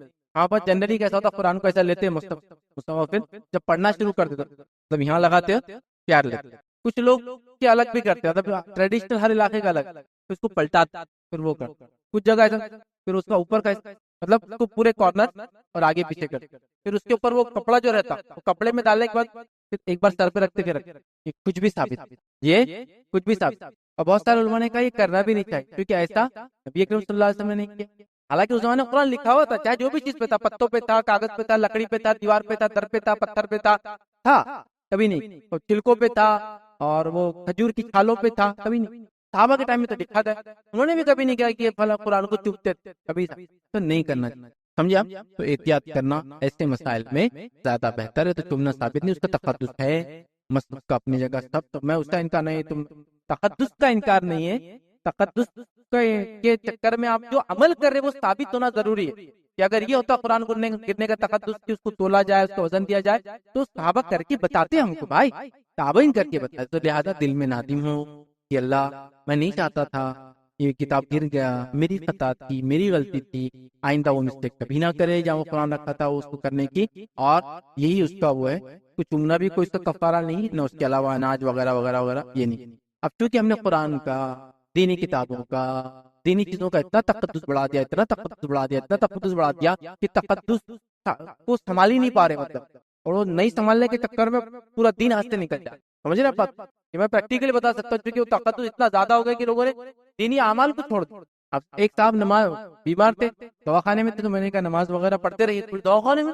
لیکن کیا مسئلہ نو گندا رہتا، بولے ڈاکٹر جوتا لے کے آتا ہے، یہاں بنر جوتا لے کے آتی، غیر مسلم نہ رہتی، مسلم نہ رہتی، کیا کیا حالتوں میں عورتیں رہتی، پیشنٹ کیسے کیسے آتے ہیں، کیا کیا ہوتا ہے یہاں، کتنا خون گرا ہوگا، کتنا پیشاب گرا ہوگا، کس نے کیا کیا. سب ٹھیک. جانواز ہے نا، تو جانواز کو پاک جگہ رہتی ہے. مطلب آپ کے گھر میں گندگی تو مطلب پاپوش ڈالو تو بولے پاپوش تو صاف جگہ ہونا، تو پاپوش اس لیے رہتا ہے یہ گندی جگہ پہ ڈالا جائے. آپ سمجھ رہے؟ بولے نماز ٹرین میں نماز نہیں، بس میں نماز نہیں. کیسے کیسے لوگ آتے، کیا کیا کرتے، کیسے کیسے بیٹھتے، کیسے کیسے مذہب رہتے، پسینہ جاتا یہ جا آپ کو کوئی دینا نہیں. مطلب وہ تقدس چیزوں کا اتنا لے گئے کہ دین ہاتھ سے چلا گیا. آپ دیکھیے قرآن نہیں پڑھا، بولے بیٹھنے کو جگہ برابر. بیٹھنے تو قرآن کا کیا تعلق ہے یار؟ نہیں بولے وہ پیٹ دکھا رہا ہے، پیٹ سے کیا تعلق ہے قرآن کا؟ نہیں بولے پیٹ دکھی تو قرآن نہیں پڑھا رہے، تو کوئی تعلق ہی نہیں ہے. اب میں آپ کو کیا بتاؤں، ہم چھوٹے تھے، ایک بار جمعہ کے ٹائم مسجد میں، جامع مسجد تھی، وہاں چلے جاتے تھے جلدی. ہم جو 1 بجے جمع تھے تو صبح 12 بجے چل جاتے تھے. تو کیب پڑھیں گے چلو مسجد جا کے، ٹھیک ہے ویسے تو ٹائم ہی پڑھ سکتے، لیکن ایک رہتا ہے نا مسجد گئے ایک سسٹم ہے، آرام سے بیٹھے، ڈسٹربنس نہیں گھر میں، تو کام آ جاتا آفس میں چلے گئے. اب وہ گئے تو پہلی سب کے لوگ کیوں پڑھ رہے، پیچھے والے آئے تو بولتے ہیں پیٹ ہو رہی، تو دوسری سب کے لوگ کیوں بیٹھے. سمجھا؟ مطلب ادھر والے ایسا قرآن پڑھ رہے تو ادھر ایک سب ایسے، پھر تیسری سب ایسی پیٹ ہو رہی. قرآن کیا چھپتے ہو کبھی دیکھے وہ کمپلیکس کیسے رہتے ہیں، پرنٹنگ مشینوں پیپر کیسا جاتا، چھپ کی مشینیں تھوڑی احترام سے کہ پیپر کو لا کے رکھے، پیپر جاتے رہتا گزر. اصل کٹنگ ہوتی، پرنٹنگ مسٹیکس ہوتی، تھریڈنگ کرنا پڑتا، جو پرنٹنگ مسٹیک ہوتی، یہ سب اللہ کی کتاب کو آگے بڑھانے کی وجہ سے یہ تمام چیزیں ہو رہی. تو اللہ اس میں پکڑ نہیں کریں گے لوگوں کو. اب آپ کو کیا لگتا ہے قرآن جب بن رہے ہو تو کیا ایسا زمین سے اوپر رکھے جاتے ہوں گے؟ ایسا نیچے سے اسٹیک شروع ہوتے ہیں، ان کو تو چھت کے اوپر تک جا رہے ہیں، مشینیں ان کو آگے رکھتی، کارڈز بنتے اس کے، مطلب ایک اس میں 100 کا قرآن کا ڈبہ مشین لا کے رکھے، ڈبے اٹھتے گر جاتے اس میں. اس کا مقصد گرانا نہیں، پھاڑنا نہیں، غلط کرنا نہیں ہے، خراب کرنا نہیں ہے، سب اللہ کے دین کے فروغ کے لیے، قرآن کی تبلیغ اور اس کے آگے بڑھنے کے لیے کوشش کر رہے ہیں. تو اللہ یہ تمام چیزوں کے ہونے والے خطاؤں کو ان کی معاف کریں. جو چھپنے میں ہو جا رہی اس سے مسٹیک، ہاتھ سے پیپر ٹوٹ جاتا، کبھی پیپر گر جاتے چھپنے مشین سے نکل کے، کبھی اسٹیک بلوک جاتے قرآن کے، ٹرانسپورٹ کے اندر پرابلم ہوتا، ٹرکوں میں اٹھا کے جاتے نا تو ڈبے جا رہے، پوسٹ مین لے کے آتے تو کہاں آپ کا پارسل گرتا، آپ نے سوچا کب؟ لیکن یہ سب قرآن کو آگے بڑھانے کے لیے، کسی کا مقصد اس کے تقدس کو پامال کرنا ہے نہیں ہے. اسٹیج میں قرآن آتے، آپ کے ٹرانسپورٹ میں آتے تو کیسے آتے؟ سر پہ لگ کے لاتا ٹرانسپورٹ، سارے سامانوں کے بیچ میں قرآن میں رکھے رہتے. کا مقصد اس کے تقدس کو پامال کرنا نہیں ہے، اس کی اشاعت کا پھیلانا ہے، جس کے لیے ہی مینس اور موڈ ہے نا. کے علاوہ کیسے لے جائیں گے تو قرآن کا ڈبہ کیسا سب کے اوپر رکھیں گے؟ ٹاپ نہیں ہوتا، اتنا ہیوی ہوتا سب اس کے. تو اس میں والی خطا ہے، غلطیاں ہیں. بچہ قرآن پڑھ رہا ہے، کس لیے پڑھ رہا ہے؟ گرانے کے لیے نہیں، ہوں گی اس سے خطا، گرا دیں گا، کبھی پھٹ جائیں گا اس سے. چھوٹے بچے نے آپ کے گھر میں پڑھا نہیں پڑھا کبھی قرآن؟ بولے ہم کبھی پڑھتے نہیں. کہاں سے پڑھیں گے؟ بولے آگے کبھی رکھے نہیں نیچے اڑا. جس گھر میں قرآن پڑھا جائیں گا، آپ کھلا چھوڑ کے جائیں گے، ماں بچہ آگے پھاڑیں گے. میں نہیں بولا بچوں نے پڑھنا چاہیے، چھوٹے بچے بالکل کچھ سمجھ نہیں ہوتی. ہمارے پاس جس بچے نے قرآن پڑھا کیا بولتے بڑا ہو کے بہت گندا انسان نکلے. نہیں، میں تو یہ سمجھتا ہوں جو بچہ قرآن پڑھ کے، میں اسٹوڈنٹ ہوں قرآن کا، روز قرآن پڑھنے سے میرے قرآن کے ورق پڑ جاتے، کور پڑ جاتا، قرآن بہلا ہو جاتا، اس کو پلٹانے سے کہ اللہ میرے کو پکڑ کریں گے اس کی. نہیں، میرا مقصد تو یاد کرنا تھا، سمجھنا. جو پھٹا اس میں وہ گرا، اس میں اس کے پیجز الگ ہو گئے، اس کے اوراق الگ ہو گئے، اس کے یا کہ گلانا پڑا، یا پھر وہ جو بھی طریقے سے اس کو ختم کر دیتے اس کی سیاہی وہ کرنا پڑا. اللہ میرے انٹینشن کو دیکھ رہا ہے، اس کے فروغ میں نہیں. یہ سب آپ سمجھ رہے بات میں جو بتانا چاہ رہا ہوں. چھوٹے بچے آپ جن گھر میں قرآن پڑھا جاتا، چھوٹے بچے پین لے کے مار دیں گے، چھر دیں، ان کو نہیں سمجھتا اللہ کلام. کبھی وہ ایسے 2 پیج پکڑ کے اٹھا لیتا قرآن، تو وہ 2 پیج نکل جاتے قرآن. کیا وہ برا بچہ ہے؟ بالکل نہیں. بولے شیطانی بچہ تمہارا قرآن پڑھ دیا. نہیں، تو وہ قطر لیتے کبھی معلوم. وہ ایک الگ بات ہے، ایک معجزاتی چیز ہے، اللہ تعالیٰ اس کی معجزت دکھاتا اسی اس شکل میں بھی، وہ ایک الگ چیز ہے. ایسا ہوتا ہے نا، لوگ بہت ڈر جاتے ہیں. آپ سمجھ اس کو سمجھنے کی چیز ہے. قرآن کی معجزے کی بات کرتا ہوں تو خالی ایک واقعہ میرے ذہن میں آ گیا. ایک مرتبہ ہم لوگوں نے قرآن کا ایگزیبیشن رکھا، قرآن ماڈرن. تو ایک صاحب ہاں حیدرآباد سے انہوں نے کال کیا، انہوں نے کہا کہ میرا قرآن ہے، میں اس کو ایگزیبیشن میں ڈسپلے کو رکھنا چاہتا. ہم نے کہا ٹھیک ہے آپ لا لی. انہیں قرآن لایا اور وہ قرآن اس میں تھا پیجز، مطلب وہ کیا بولتے ہیں لیمینیٹ کیا ہوا تھا، اس کے پیجز لیمینیٹ کیے اور وہ انہوں نے رکھا. 3 دن کا ایگزیبیشن تھا. میں نے 2-3 دن غور نہیں کیا ان پہ وہ کیا کرتے تھے، لیکن لاسٹ ڈے پھر ہم نے سب ریکارڈ کیا کہ وہ کیا کیا ہوتے. تب میں نے جب وہ قرآن کو دیکھا تو سبحان اللہ، اس کا ایک معجزہ تھا وہ قرآن. کیا ہوا تھا معلوم آپ کو؟ ایک صاحب کے گھر میں قرآن رکھا ہوا تھا، پرانا چھپا ہوا تھا. جب آپ کو یاد ہوگا آیتیں بلیک میں ہوتی تھی اور آیتوں کو ایک گرین کلر یا ریڈ کلر پہ چھپا جاتا تھا ہلکا. پرانے قرآن دیکھ کیا اس میں رہتا ہلکا جو ہے کلر ہوتا تھا لال، اس پہ بلیک میں لکھا ہوا اور اس کے نیچے ترجمہ وائٹ پہ بلیک میں رہتا. پرانے قرآن ایسی ہوتی. جب کلر پرنٹنگ شروع ہوئی تھی تو ورڈ کلر میں نہیں ہوتے تھے، لیکن وہ پورے پیج ہوتا تھا. پہلے تو پورا ہرے پیج پہ آتا تھا، لیکن ایک سسٹم کیا تھا، خالی آیتوں کے پیچھے کا ہوتا کلرڈ ہوتا تھا. تو وہ قرآن تھا ہلکا ایک دم لال کا ہلکا پنک کلر، اس سے بلیک میں تھا. نیچے اسٹرپ تھی جس کے اندر کا ترجمہ ٹھیک، اور آس پاس پورا ہوتا، مطلب اردو میں سائڈ میں لکھتے تھے، پھر جب ختم ہو گیا حاشیہ ڈال کے ادھر ہوتا تھا.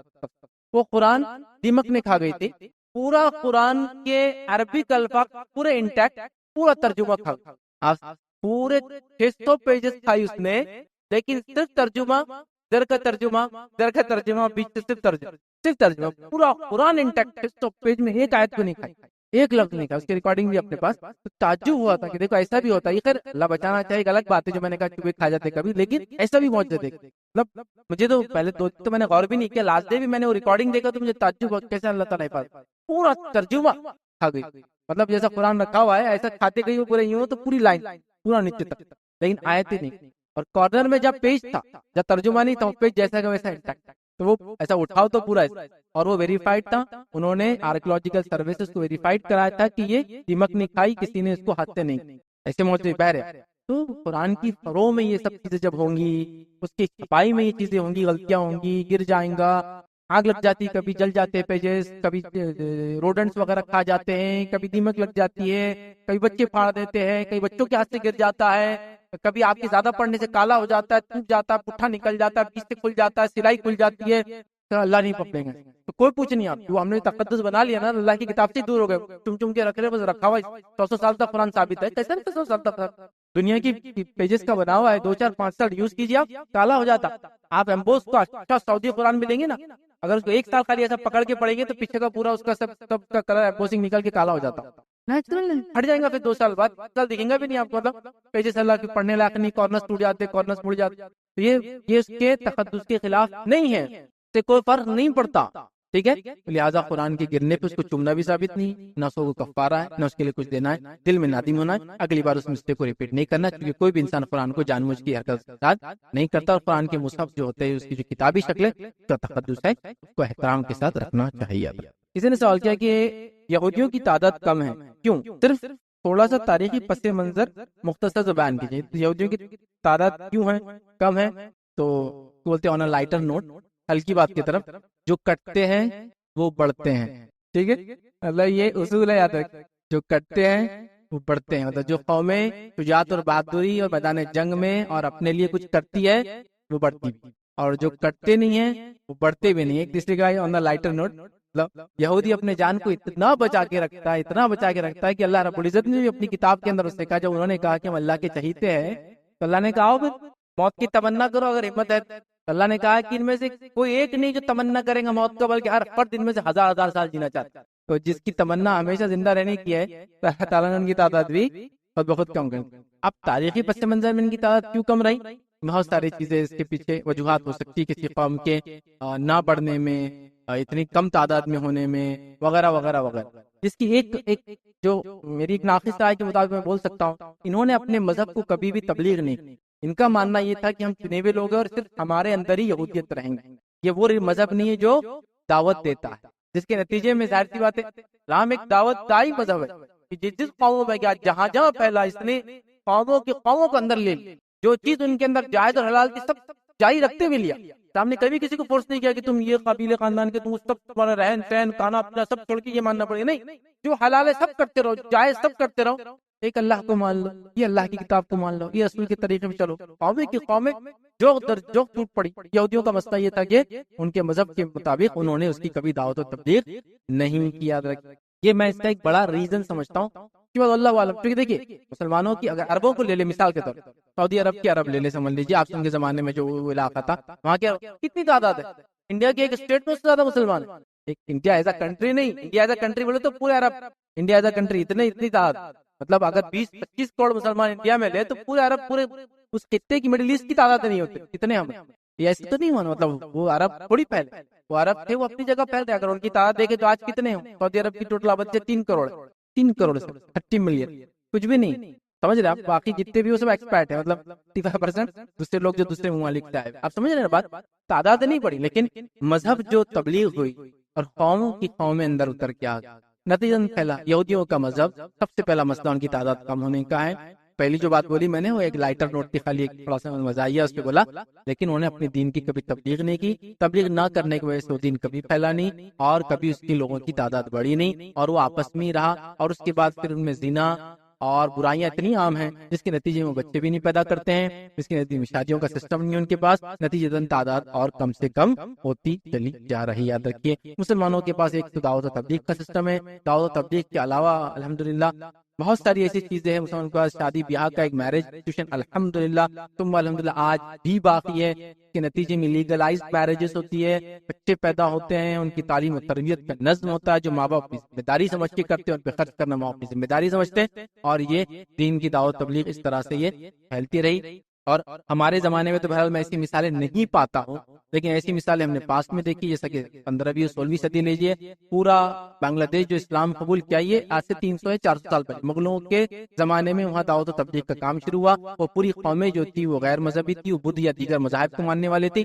آج دعوت تبلیغ کا نتیجہ دیکھیے آپ، پورے مین لینڈ مسلم سے کٹ کر وہ کنٹری ہے بنگلہ دیش، دیکھیے آپ، مطلب پاکستان بھی تو انڈیا کا پارٹ تھا، وہ چھوڑ دیجیے، وہ تو کنسنٹریشن یہاں سے وہاں گئے بلکہ وہ بڑا، لیکن مین لینڈ آپ دیکھیں تو جیسا کہ آپ پورا دیکھیے سعودی عرب سے شروع کیجیے تو اکثر مسلم وہاں سے پھیل رہے علاقے، پھیل رہے، ختم ہوتے جا رہے ہیں، انڈیا بیچ میں آ رہا ہے، لیکن بنگلہ دیش دیکھیے پورا کا پورا کنٹری مسلم۔ کیوں ہوا؟ دعوت و تبلیغ کا نتیجہ جو مسلمانوں نے وہاں جا کے، اور یہ 300-400 سال پہلے اسلام قبول کیا، اس لیے میں کہہ رہا ہوں آج کے زمانے میں ایسی مثالیں نہیں ہیں۔ ملیشیا کو لے لیجیے آپ، انڈونیشیا کو آپ لے لیجیے، تو ایسی مثالیں ہم نے تو نہیں دیکھی، کچھ باتیں سنی، کچھ باتیں پڑھی، لیکن کبھی ایسی مثالیں بھی نہیں دیکھی۔ جیسا 1930 کے اراؤنڈ جو ایرا تھا، اس میں جو جاپان کا جو کنگ تھا اس نے کنورژن کا سوچا کہ مسلمان بن جاتا، وہ کیوں نہیں بنا، میں نے کافی پڑھا اس کو، ریڈنگ کی، کبھی مجھے اس پہ نہیں ملا، ایک معمہ ہی تھا، کیوں اس نے سوچا وہ بھی مجھے نہیں معلوم، اور اس نے کیوں قبول کیا نہیں، تو اس نے پورا اسٹیٹ ریلیجن ڈکلیئر کرنے کا سوچا کہ میں کر لیتا ہوں، تو شاید پھر ہمارے پاس بھی پچھلی صدی کی ایک نظیر اور رہتی کہ ایک ملک پورا اسلام میں آیا۔ تو اسلام کی خصوصیت ہے، بنگلہ دیش جیسا 400 سال پہلے کی پوری آبادی آج وہ جو بھی اس زمانے میں رہیں گے، آج 17-18 کروڑ ہے۔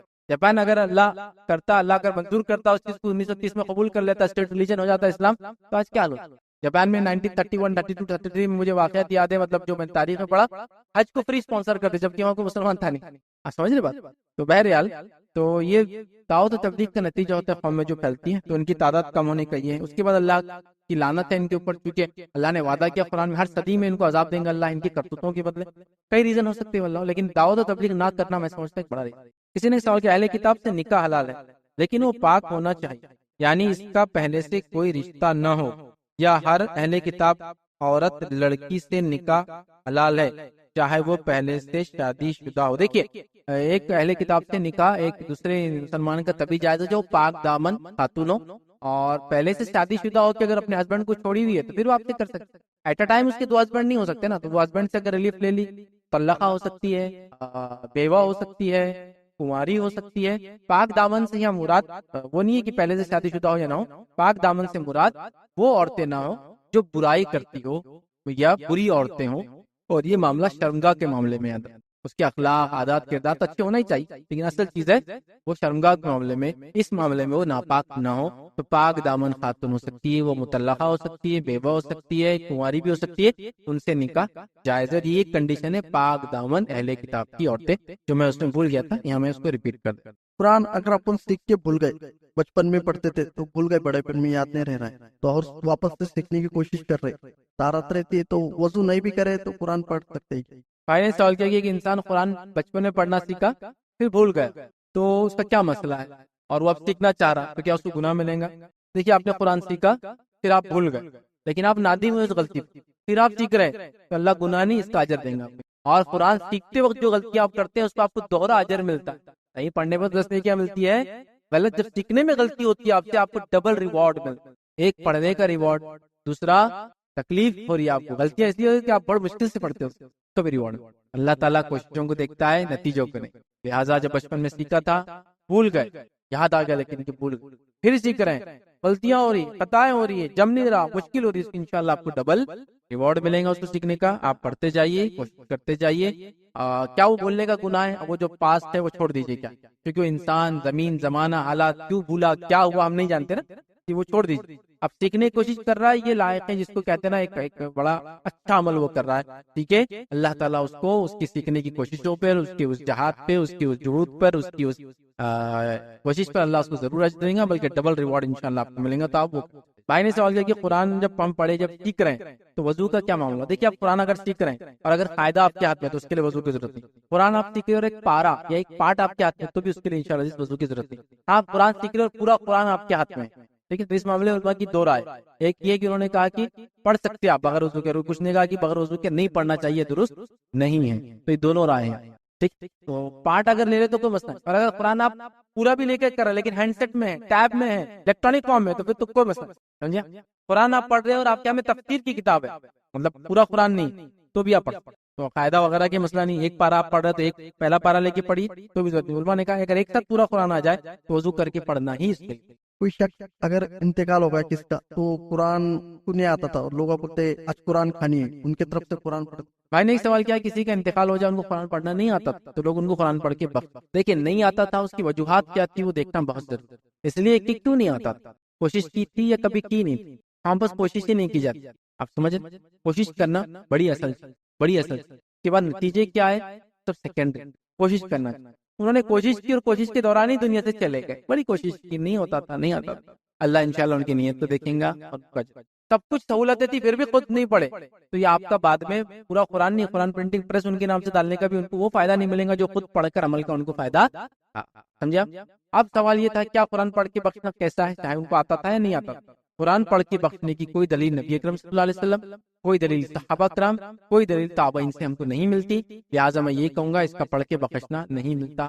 بدنی عبادتوں میں وہی بدنی عبادت فزیکل عمل میں، بدنی عبادت سمجھتے ہیں جو فزیکل آپ کا جسم سے کرنے والی عبادتوں میں، انہی عبادت کا ثواب میت کو جاتا ہے جو بتا دیا گیا ہے، باقی کسی کا نہیں جاتا۔ ان میں کیا کیا جاتا ہے وہ آپ کو بتا دیتا ہوں۔ پہلا جائیں گا کہ اس کے بدلے کے وعدے آپ پورے کر دے تو اس کا اجر اس کو ملیں گے، اس کے بدلے کے اس کا زکات وغیرہ باقی تھی وہ ادا کر دے وہ ملیں گے، اس کے بدلے کے کچھ روزے تھے نظر کے ہو یا رمضان کے ہو جو اس نے نہیں رکھا تھا تو اس کی بھی دلیل ملتی، وہ بھی آپ رکھ دے تو اس کو اجر مل جائے گا، سمجھ رہے آپ؟ یہ ہو سکتا ہے اس کے بدلے کی زکات وغیرہ آپ کو آپ دے دے تو اس کو اجر ملے گا، اس کے بدلے کا عمرہ یا حج کر لے تو اس کو اجر ملے گا، اس کے بدلے آپ کسی کو صدقات اور خیرات کرے، کھانا کھلائے وغیرہ وہ ملے گا، لیکن اس کے علاوہ اس کے بدلے نماز پڑھ لے، اس کے بدلے قرآن پڑھ لے، اس کے بدلے دوسرے چیزوں کا نہیں ملتا، جو ملتا ہے وہ لفظاً بتا دے۔ تو میرے علم میں تو اتنی ساری اور کچھ بچ گئی تو الگ بات ہے، یہی بدنی عبادتیں ٹرانسفریبل ہے، ادھر سے ادھر جاتی، نماز قرآن وغیرہ ٹرانسفر نہیں ہوتا، کیونکہ آپ صلی اللہ علیہ وسلم دیگر نے، آپ لوگ بولیں گے روزہ ہوتا آپ نے بول دی، زکات اگر دینا تھی یا وہ نہیں دے رہا تو میں، میرے والد نہیں دے رہے ہیں، میرا بیٹا نہیں دے رہا تو میں چکا سکتا ہوں اس کے بدلے زکات، وہ بھی ہو جائیں گا،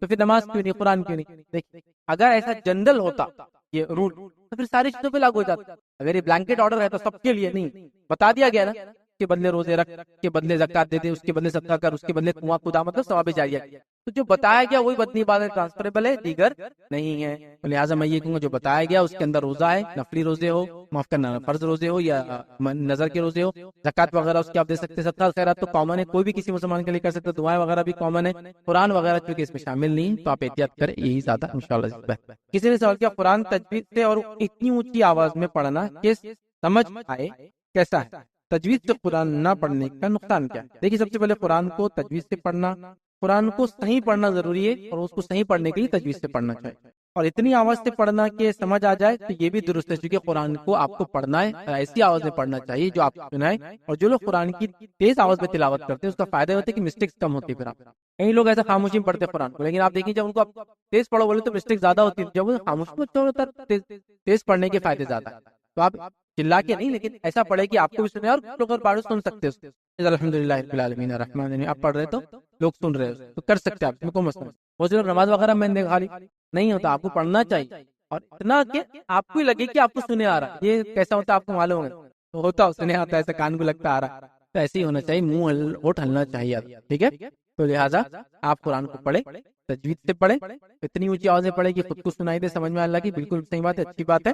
اور یہ بات بتا دوں چونکہ سوال چٹھی پہ آئے, عورت کی آواز پردہ نہیں ہے, عورت کا چہرہ, عورت کا جسم پردہ ہے, اس کی آواز نہیں. بہت سے لوگ بولتے ہیں عورت کی آواز ہی پردہ ہے, کہ کوئی دلیل ہم کو نہیں ملتی. امہات المومنین نے صحابہ سے بات کی, صحابہ نے امہات المومنین سے بات کی, محرم غیر محرم سب کے ہم کو واقعات ملتے ہیں, تو لہٰذا بات کا مسئلہ نہیں ہے. تو لہٰذا قرآن کی تلاوت بھی کوئی عورت کی سن لے, اس میں انشاءاللہ کوئی مسئلہ نہیں ہے. نیت کا مسئلہ تو اپنی جگہ ہر جگہ, باقی کسی کو امپریس کرنے کے لیے پڑھیں گے تو گناہ گار ہوں.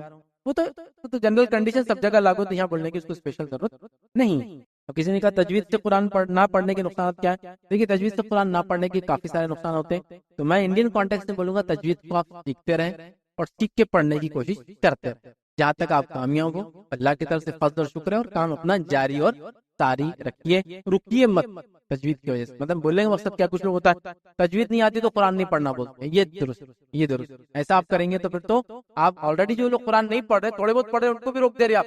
وہ ایک تو آپ کو ایک بیریئر ریس آدھی بھاگتا تو بیچ میں سے کچھ رہتے تو کود کی بھاگنا پڑتا, تو آپ ایک بیریئر میں اور ایک بیریئر لا کے ایڈ کر دے رہے کام کا کہو یار وہ کرے تک.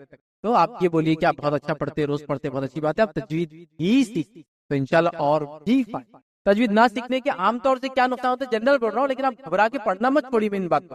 جیسا کہ خیر اور خاف میں اگر آپ فرق نہ کریں وہ سارا مسئلہ ہو جاتا ہے. آپ اردو میں بھی دیکھ لیجیے نا, خبر اور خبر, خاف سے خبر اور خیر سے خبر. ایک خبر بولے تو چلے گئے, وہ اندر گئے تو سب جگہ خبر پھیلی جاتی ہے ان کی. دوسری خبر ہے نیوز, ہے نا, آواز ہے قمر اور قمر, ہے نا, آواز قمر بھائی کو قمر بھائی بولتے, مطلب ایک ہے قمر بھائی مطلب ہمارے چاند بھائی, اور ایک ہے قمر بھائی مطلب ہمارے شرابی بھائی. قمر کیسے لکھے تو ہوتا ہے شراب, انما الخمر والمیسر شراب, اور قمر ہوتا ہے چاند, فل مون قمر. پارٹ لی ہے تو ہلال, کرسچن بولتے وہ ہلال, اور فل ہے تو قمر. ٹھیک ہے, تو اس کا نام ہے قمر. ٹھیک, تو اب قمر اور قمر, آپ سے قمر بھائی مطلب چاند بھائی, اور قمر بھائی بولے تو ہمارے شرابی بھائی, اور اس سے بھی خطرناک قمر بھائی مطلب قمر بھائی. ٹھیک ہے, ہاں بس آپ کو کاف پہ بدلتے کچھ لوگ, تو وہ قمر اور قمر تو ٹھیک ہے, وہ کمر ہو جاتا. کمر سمجھتے نا, باڈی پارٹ رہتا ہے, تو وہ ہو جاتا. تو یہ فرق ہو سکتا ہے جب آپ کوئی چیز کو پڑھے.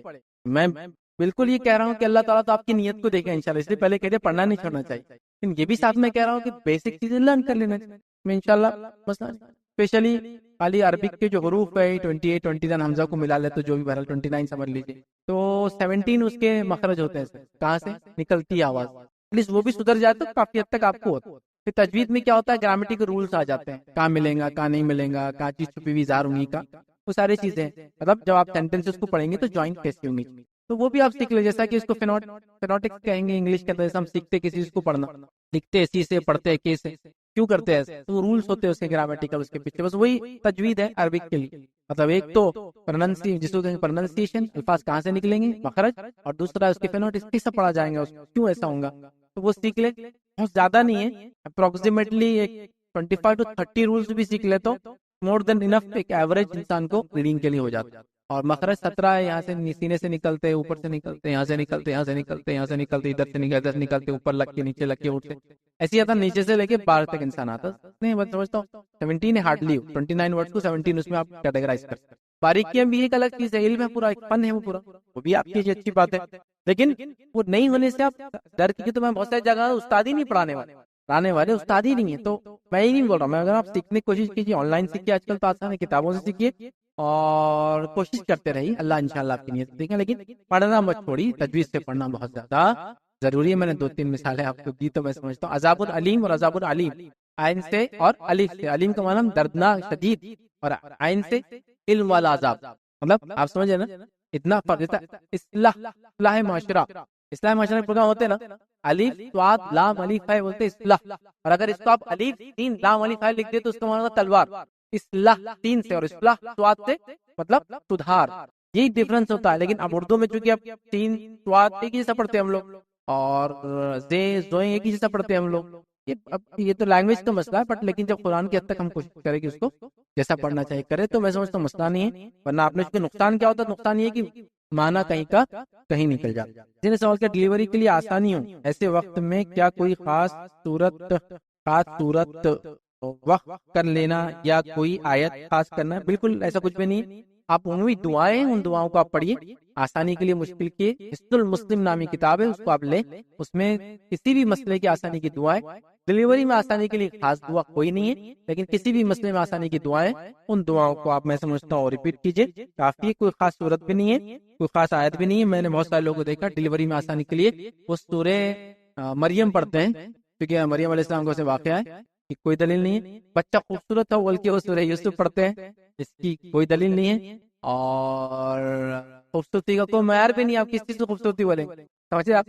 لہٰذا یہ سب ثابت نہیں ہے. دیکھیے سورہ یوسف پڑھنا کیا پیگنینسی میں درست نہیں ہے کیا؟ پڑھو نا بھائی, کون منع کر؟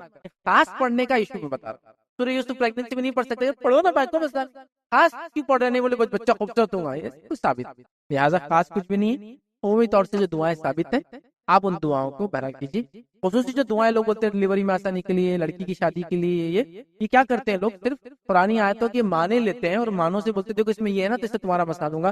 لیکن کسی بھی قرآن آیت کو اگر ہم لاگو کریں یہاں پڑھنے سے مسئلہ حل ہوگا تو ہمارے لیے ضروری ہے کہ اللہ کے رسول صلی اللہ علیہ وسلم نے وہ کیا. ایسے بہت سے لوگ بولتے ہیں شادی نہیں ہو رہی نا تو کسی نے مجھ سے کام مطلب مجھے تو نہیں معلوم, تو ایک دعا لا کے اللہ نے پھلوں کو جوڑے میں بنایا, اللہ نے تمام مخلوق کو جوڑے میں بنایا. بولے یہ پڑھنے سے بار بار کیا ہوتا ہے, اللہ اپنا بھی جوڑا بنا دیتا, مطلب پارٹنر. کہاں سے لائے؟ مطلب یہ اس کا میننگ ہی نہیں ہے. اللہ نے ایسا پھلوں میں جوڑے بنائے, جھاڑوں کے اندر جوڑے ہیں, ہر چیز کو اللہ نے جوڑوں میں بنایا. قرآن کیا آیتیں ہیں وہ بولتے یہ پڑھنے سے ایسا اگر ہوتا تو آپ ضرور بتا دینا. آپ کیا نہیں پتا تھا امت کے مسئلہ آئیں گے شادی بیاہ کا تو رزق میں کمی کا وغیرہ, تو ان کو یہ بتا دینا کہ جوڑے والی آیت نہیں. تو معنی ہو سکتا ہے کسی آیت کا, لیکن اس کو یہاں پڑھنا لاگو کر کے مخصوص کر کے درست نہیں ہے. جہاں ثابت شدہ چیزیں تو مجھے معلوم لڑکی کے لیے کوئی خاص نہیں, بس ماں باپ دعا کرے اس سے بڑا اور کیا ہے. بچے ڈلیوری میں آسانی کے لیے کوئی دعا نہیں ہے. آپ عام الفاظ میں جو دعا کرنا اللہ آسانی کر, صحت کے ساتھ اولاد کو دے, صحیح اور سالم ہو, نیک اور صالح ہو, یہ ساری چیزیں بہرحال آپ کر سکتے. اور کچھ مخصوص دعائیں ہیں تکلیف میں پڑھنے کی, وہ ڈلیوری کے لیے نہیں, لیکن جو ڈلیوری بھی ایک فیز ہوتا ہے تکلیف کا انسان کے لیے تو پڑھ سکتا ہے انسان وہاں. تو وہ حصن المسلم کتاب لیں, انشاءاللہ اس میں آپ کو دعائیں ملیں. جی تمہارا ایک سوال تھا کہ لوگ ہمیشہ کہتے ہیں کہ جب مدرسے میں اپن جاتے مکتب میں کہ قرآن شریف پڑھتے, اور جب کہیں جانا رہتا 2 منٹ 1 منٹ کے واسطے ضرورت کے لیے تو غلطی سے اپن نے قرآن شریف کھلا رکھا, تو لوگ کہتے ہیں تو پاگل ہے, یا قرآن شریف کھلا نہیں رکھ سکتے, ایسے نہیں ہے, ایسے نہیں. ہاں یہ سوال کیا کہ اگر مکتب میں عربی میں قرآن پڑھ رہے ہیں اور اگر وہ چھوڑ کے چلے جاتے ہیں تو لوگ بولتے ہیں کہ قرآن میں کھلا نہیں چھوڑنا اور تم پاگل ہے کیا, ایسا نہیں کرتے قرآن کو. تو یہ تو آپ نے اچھی بات, میں نے کیا سنا اور میں جو سنتا ہوں میں آپ کو بتاتا ہوں. قرآن کھلا چھوڑے تو شیطان پڑھتا. جانماز پہ اگر اٹھ کے آپ چلے گئے, جانماز کو کونا اگر نہیں موڑے تو کیا کرتا شیطان؟ نماز پڑھتا. تو میرے بھائی ہر جگہ قرآن کھلے چھوڑو, ہر جگہ جانمازیں بچھا دو تاکہ شیاطین اس پہ لگ جائے. اللہ آپ کے نام اول میں ان کو دعوت دینے کا اجر لکھ لے, چاہے وہ ایمان لایا نہیں لایا, وہ ذمہ نہیں نا, اپنا کام ہدایت دینا تو نہیں نا. اللہ کے رسول صلی اللہ علیہ وسلم چاہتے تھے ان کے چاچا ہدایت یافتہ ہو, جو اللہ نے کہا انک لا تہدی من احببت ولکن اللہ یہدی من یشاء. اللہ کے رسول آپ جس کو چاہتے ہدایت نہیں دے سکتے, وہ اللہ جس کو چاہتا دیتا ہے. تو بولتے شیطان پڑھ لیتا, وہ اسی وجہ سے بولتے کھلا نہیں چھوڑنا, بہت ڈینجر ہو جاتا, یہ ہو جاتا. اس کی کوئی حقیقت نہیں ہے. آپ یہ بولیے کھلا رکھنے سے اس پہ کوئی چیز گر سکتی, دھول مٹی بیٹھ سکتی, اور آپ اس کے پیجز خراب ہو سکتے ہیں, کوئی مطلب کچھ دوسرا ہو سکتا ہے, جگہ زیادہ لیتا ہے وہ کھلا رکھنے کی وجہ سے, پھر ہم وہ سب ہو سکتا ہے. بٹ کو برا بہن کرنے کی کوئی چیز نہیں ہے, اور شیطان اس کو ختم نہیں پڑتا ہے. اگر ایسا ہوتا ہے تو اس کو جانا, اس کو میں نے دیکھا ایسا پڑھنے کے بعد تھوڑا سا موڑ دیتے, نہیں تو بولے کیا ہوتا ہے شیطان پڑھتا. ارے بٹھاؤ اس کو لا کے, بڑا تو نیکی کا کوئی کام ہی نہیں ہے یار, کہ شیطان کو آپ نے لا کے نماز پڑھا دی اور قرآن پڑھا دی. تو اچھا لاجیکل میرے کو سمجھتا نہیں, شیطان آگے دیکھتا جنماز بوڑھی بھی جانا, چلو یہ ٹوٹتا کیا ہے تو اس سے کیا ہوتا اس کو ایسا پونا موڑنے سے, ہائیلی انلاج. اچھا جس جگہ جانماز سے لوگ نمازیں نہیں پڑھتے تو کیونکہ بات آ گئی تو میں خالی ہے چھوٹی سی وضاحت کرتا ہوں. جانماز سے نماز پڑھنا جائز ہے, لیکن میں آپ سے یہ کہوں گا افضل ہے کہ نماز آپ ڈائریکٹ نیچے پڑھے, ڈائریکٹ سر سیدھا جا کے آپ کا زمین پر لگے. اس میں بہت عاجزی ایک بندی, انکساری ہے, جھکاؤ ہے, طارت ہے, ٹھیک ہے, اور اس کی ایک دم جس کو بولتے ہیں نا وہ کچھ نہیں اللہ کے سامنے اظہار کر رہا, جب کچھ نہیں, بہت اس کے اندر مطلب وہ سنت بھی نبی اکرم صلی اللہ علیہ وسلم نیچے ہی پڑھتے تھے. صحابہ نے سیدھا ریتیوں پہ نمازیں پڑھی, وہ جو مسجد نبوی تھی ریت میں, کوئی چادر نہیں تھی, کوئی چٹائی نہیں تھی, کوئی قالین نہیں تھا, کوئی اوپر نہیں تھا, سیدھا نیچے. سمجھ رہے, حدیث میں آتا ہے کہ جب کس کو سجدہ کرے تو اگر ایزا دینے والی چیز نہیں ہے تو نماز میں اس کا سر صاف نہ کرے. ریت لگ جاتی تھی نا تو صحابہ صاحب تو آپ نے منع کیا, صاف پھر صاف نہیں ہے، جب نماز ہو جاتی تھی تو صاف. ایزا دینے والی چیز نہیں ہے تو رہنے دینا. اگر ایزا دینا، کاٹا چپ گیا، پتھر ایسا چپا جو پھر نکالنا، ورنہ اس کو رہنے دینا. جیسے اننیسسری چیزیں ہیں یہ، تو جہاں نماز پہ کوئی نماز پڑھنا ضروری بھی نہیں. تب شیطان کا کیا سوال آتا ہوتا، سب مطلب بیوقوفانہ باتیں. اور مسجدوں کی جہاں نمازیں کون موڑتا، اب بڑی بڑی چٹائیں اجیکل بھی نہیں لوگ، لیکن تب باتیں لاتے. ٹوپی کا بھی ہے، عربی آپ جاتے ہوں گے تو میں نے بھی سنا ہے، آپ نے، میں نے تو بچوں نہیں بڑوں سے بھی سنا. بچپن میں تو سنتے ہی تھے، بڑے رہ کے بھی سنے. مطلب بچپن میں تو سنے ڈنگرے ہو بھی تو یہی سنے. کیا سنے آپ؟ سنی بولے سر پہ ٹوپی پہن کے جانا، بولے جب بھی کھانا کھا اور جب بھی طہارت خانے میں جائے. کیوں؟ بولے طہارت خانے میں کیڑا رہتا، وہ کیا کرتا، بولے تالو میں جا کے عقل کم کر دیتا. بولے کو میں عام بات نہیں کر رہا ہوں، بڑے بڑے سن لیا میں نے بھائی. اب ہم چھوٹے بھی تھے تو ہم کو یہ مذاق لگتا تھا.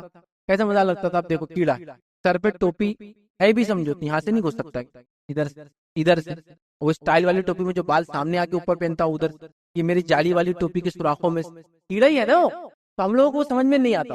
مطلب تھوڑے سے ریزننگ کرتے تھے ہم لوگ بچپن سے. ہمارے پاس ایک امام صاحب یاد دلا دی، میں نماز پڑھتا ہوں ظہر کی 4 رکعت فرض، پیچھے اس امام کے واسطے اللہ کے، منہ میرا کعبے کی طرف. تو وہ ہمارے کو عربی میں سکھاتے تھے ہمارے استاد. اب ہم تھوڑے بڑے ہو گئے، ہم جب ہوتا ہے تھوڑے بڑے ہو گئے بچے تو چھوٹوں کو مانیٹر کرتے اور وہ کہتے تھے، ہم استاد کھولتے تھے اگر ہم اوپر پڑھ رہے فرسٹ فلور پہ تو میں نماز پڑھتا ہوں اوپر اس امام کے، کیونکہ نیچے پیچھے نہیں ہے نا، ہم اوپر اس امام کے، اور منہ میرا اس کی طرف ہے، بازو میرے عبداللہ، ادھر عبد الرحمان کھڑا ہے، پیچھے وہ کھڑا ہے، سامنے یہ ہے، اوپر اللہ، اوپر آسمان ہے. یہ مطلب ایسا تو وہ بھی ہنستے تھے، نہیں ایسا نہیں کرنا. مطلب کہ لاجک کیا ہے، یہ الفاظ کہاں سے آئے؟ یہ تمام چیزیں مطلب یہ لوگوں نے بنائی. میں نے ایک بار یہ کہا میرا چیلنج ہے کہ کوئی اگر مجھے نماز کی نیت زبان سے کرنا سنت سے ثابت کر دے اور عربی میں لا دے تو میرا یہ چیلنج. تو ایک صاحب نے لا لیا عربی میں، لا لیا میں نے ایڈوکیٹ پلس کی جھوٹا ثابت کرنے والا. دعا تو لا لیا آپ نے عربی میں، کہ وہ جو آتی ہے نا 4 رکعت والی عربی لا لی انہوں نے پوری، شاید گوگل ٹرانسلیٹر سے کر لی تھا انہوں نے. میں نے کہا یہ تو ہو گیا. بولے ہاں. میں نے بولا ایک حصہ باقی خالی. بولے کیا؟ بولا سنت سے اس کو ثابت کر دینا اپنے. بولے یار تم نے اس میں نہیں بولے تھے. دیکھ آپ، میں نے بولا تھا عربی میں ثابت ہونا ضروری، تو کون سکھائیں گا وہ عربی، اور کس کو سکھائیں گا؟ نبی اکرم صلی اللہ علیہ وسلم سکھانا سا. تو آپ نے صرف میرا مانا لے لیا عربی، گوگل ٹرانسلیٹر میں ڈال کے تم نے لا لیا، پورا ہو گیا، میں نے مان لیا. لیکن اب میرا مسئلہ یہ ہے کہ ہر عربی عبارت تھوڑی کوئی مقام لے جائیں گی دعاؤں کا اور آیت کا. جو اللہ نے نازل کیا وہ آیت کا مقام لے جائیں گے، اور نبی کی زبان سے نکلا وہ دعا کا الفاظ. تو اب مجھے ثابت کر دو کہ نبی اکرم صلی اللہ علیہ وسلم نے یہ الفاظ سے پڑھے. ہاں بولے یہ تو نہیں ہے، تو چل جاؤ عربی میں لا لیے دونوں بنا کے پوری، اور بالکل گوگل ٹرانسلیٹر کے لفظ کر دیتا اٹھا کے ویسا تھا. بہرحال یہ سب بات، تو آپ قرآن پڑھیے، اس کی کھلا رکھنے سے مسئلہ نہیں. احتیاط کرنا قرآن کھلا نہ رہے، کوئی گر پڑنا وہ ایک الگ بات ہے، بٹ اس پہ کوئی شیطان نہیں پڑتا، کوئی ملامت کی چیز نہیں ہے وہ. اور نہ ہی جانماز کا مسئلہ ہے، نہ ہی ٹوپی کا ایسا مسئلہ ہے، اور نہ ہی مخصوص کپڑوں کا، نہ ہی مخصوص کہ ہم لوگ اتنے ٹریڈیشنل مسلم ہو گئے نا، مطلب دلیل کے بغیر بس جو چل رہا تھا ہم نے فالو کیا، کہ اصل اسلام کو پتہ نہیں ہم نے کہاں چھوڑ دیا، کیا کیا چیزوں کو اسلام سمجھ کے اتنا بوجھ اٹھا لیا کہ اس کے بوجھ کے تلے ہم دب دب کے چل رہے. معلوم ہے مطلب اسلام میں وہ اوپننس نظر نہیں آ رہی. ایک نو مسلم بھی پریشان ہو رہا ہے، بھائی یہ کیا ہے، اس کی چھوٹ ہے کیا، اس کی چھوٹ ہے کیا؟ اس کو بولنا پڑا چھوٹ نہیں، یہی اسلام ہے. پر کیا اسلام ہے یار اس کی؟ اگر یہ پہلے معلوم ہوتا تو پتہ نہیں ہم جوک در جوک بھاگتے تھے اس کے اندر. اور تم لوگوں کو دیکھ کے، تمہارے ریسٹرکشن کو دیکھ کے ہم کو لگا یہ تو ہمارے لیے فالو. تو وہ لوگوں نے مثالیں بنا لی نا، اور چوہے کھا کے چلیے بلی حج کو اسلام قبول کرے، اور کیا نہیں بولے ٹکلا کرے اور اولے پڑ گئے، ویسا بولے اسلام قبول کرے اور رمضان آ گئے بولے زکات دینا پڑے گی، روزے بھی رکھنا پڑے گا. مطلب ان کو ہارڈنیس نہیں بتا دی. حالانکہ اس میں سہولت ہے، دین میں اتنی سہولت ہے. کچھ لوگ آتے وہ میرا نام کا مسئلہ ہے، کیا کروں مسلمان بولے نام بدلے بغیر تو ہو ہی نہیں سکتا. ایسا کچھ بھی نہیں ہے. کیا ہے یار لگایا وہ لوگوں نے. میں 2 سال سے اسلام نہیں پوچھ گئی ان کی بیوقوفانہ باتوں کی وجہ سے. نہیں اسلام میں ضروری نہیں، نام میں شرک نہیں، چل میں اسلام قبول کرنا چاہ رہا تھا لیکن میں نے ارادہ چھوڑ دیا. چھوڑ دیا نہیں، وہ بولے کہ وہ ختنہ نہیں کرے تو ہوتا جی، پہلے ختنہ کر کے بتا تو ہوتا. اب میں ختنہ کرنے کو بھی ڈر رہا، کر لوں گا تو بتاؤں گا تو نہیں کسی کو. نہیں بولے وہ بتانا ایسا نہیں رہتا اس کی بغیر. مطلب بالکل کوئی ضرورت نہیں، ختنہ کرنا صرف سنت ہے. طہارت لینے میں ختنہ نہیں ہوگی تو پرابلم تو آئے گا. پھر اس کو آپ کو ختنہ نہیں ہے تو آپ کو فور اسکن کو ہٹا کے طہارت دینا پڑیں گی، وہ ایک الگ مسئلہ ہے. لیکن اس سے آپ کی ایمان پہ کوئی فرق نہیں پڑتا، آپ کے اجر میں انشاءاللہ کوئی فرق نہیں پڑے گا. ہر چیز جاری رہیں گے. صرف آپ جب طہارت کریں گے تو فور اسکن ہوتی سامنے جلد تو پیچھے کھینچنا پڑے گا، پھر پانی ڈالنا پڑے گا. کیا یار بولے میرے کو ڈرا. جیسا ایک شخص کو بیماری خون بند نہیں ہوتا نکلنے کی، وہ لوگوں کو بہت سنبھال کے رکھنا پڑتا ہے ایسے بچوں کو اٹھا. اب اس کو ختنہ کا بول رہے ہو، اسلام کو ختنہ کریں. میں تو خواب میں بھی نہیں سوچ سکتا، ایکسیڈنٹ ہوگا تو دیکھا جائے گا بولے. لیکن یہاں تو رسک لینا ہے پرسنل، جا کے وہ نہیں رکتا، دنوں دن رکتا نہیں، پھر تو اس کو روکتی اسلام سے. آپ تو ہم لوگوں نے کیا کیا کتنا مطلب میس کر دیا اسلام کے اطراف میں.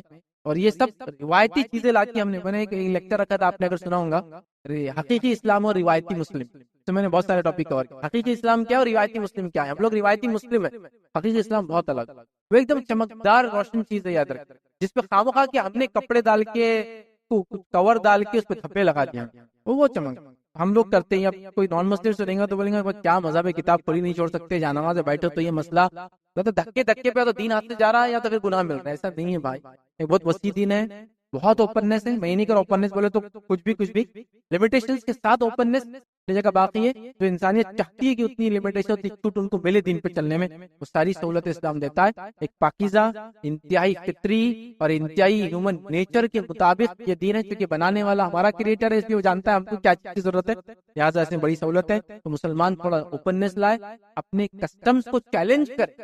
ہر کسٹم غلط نہیں ہوتا, عبادت ہر رسم غلط نہیں جو دنیا میں چلتی ہے.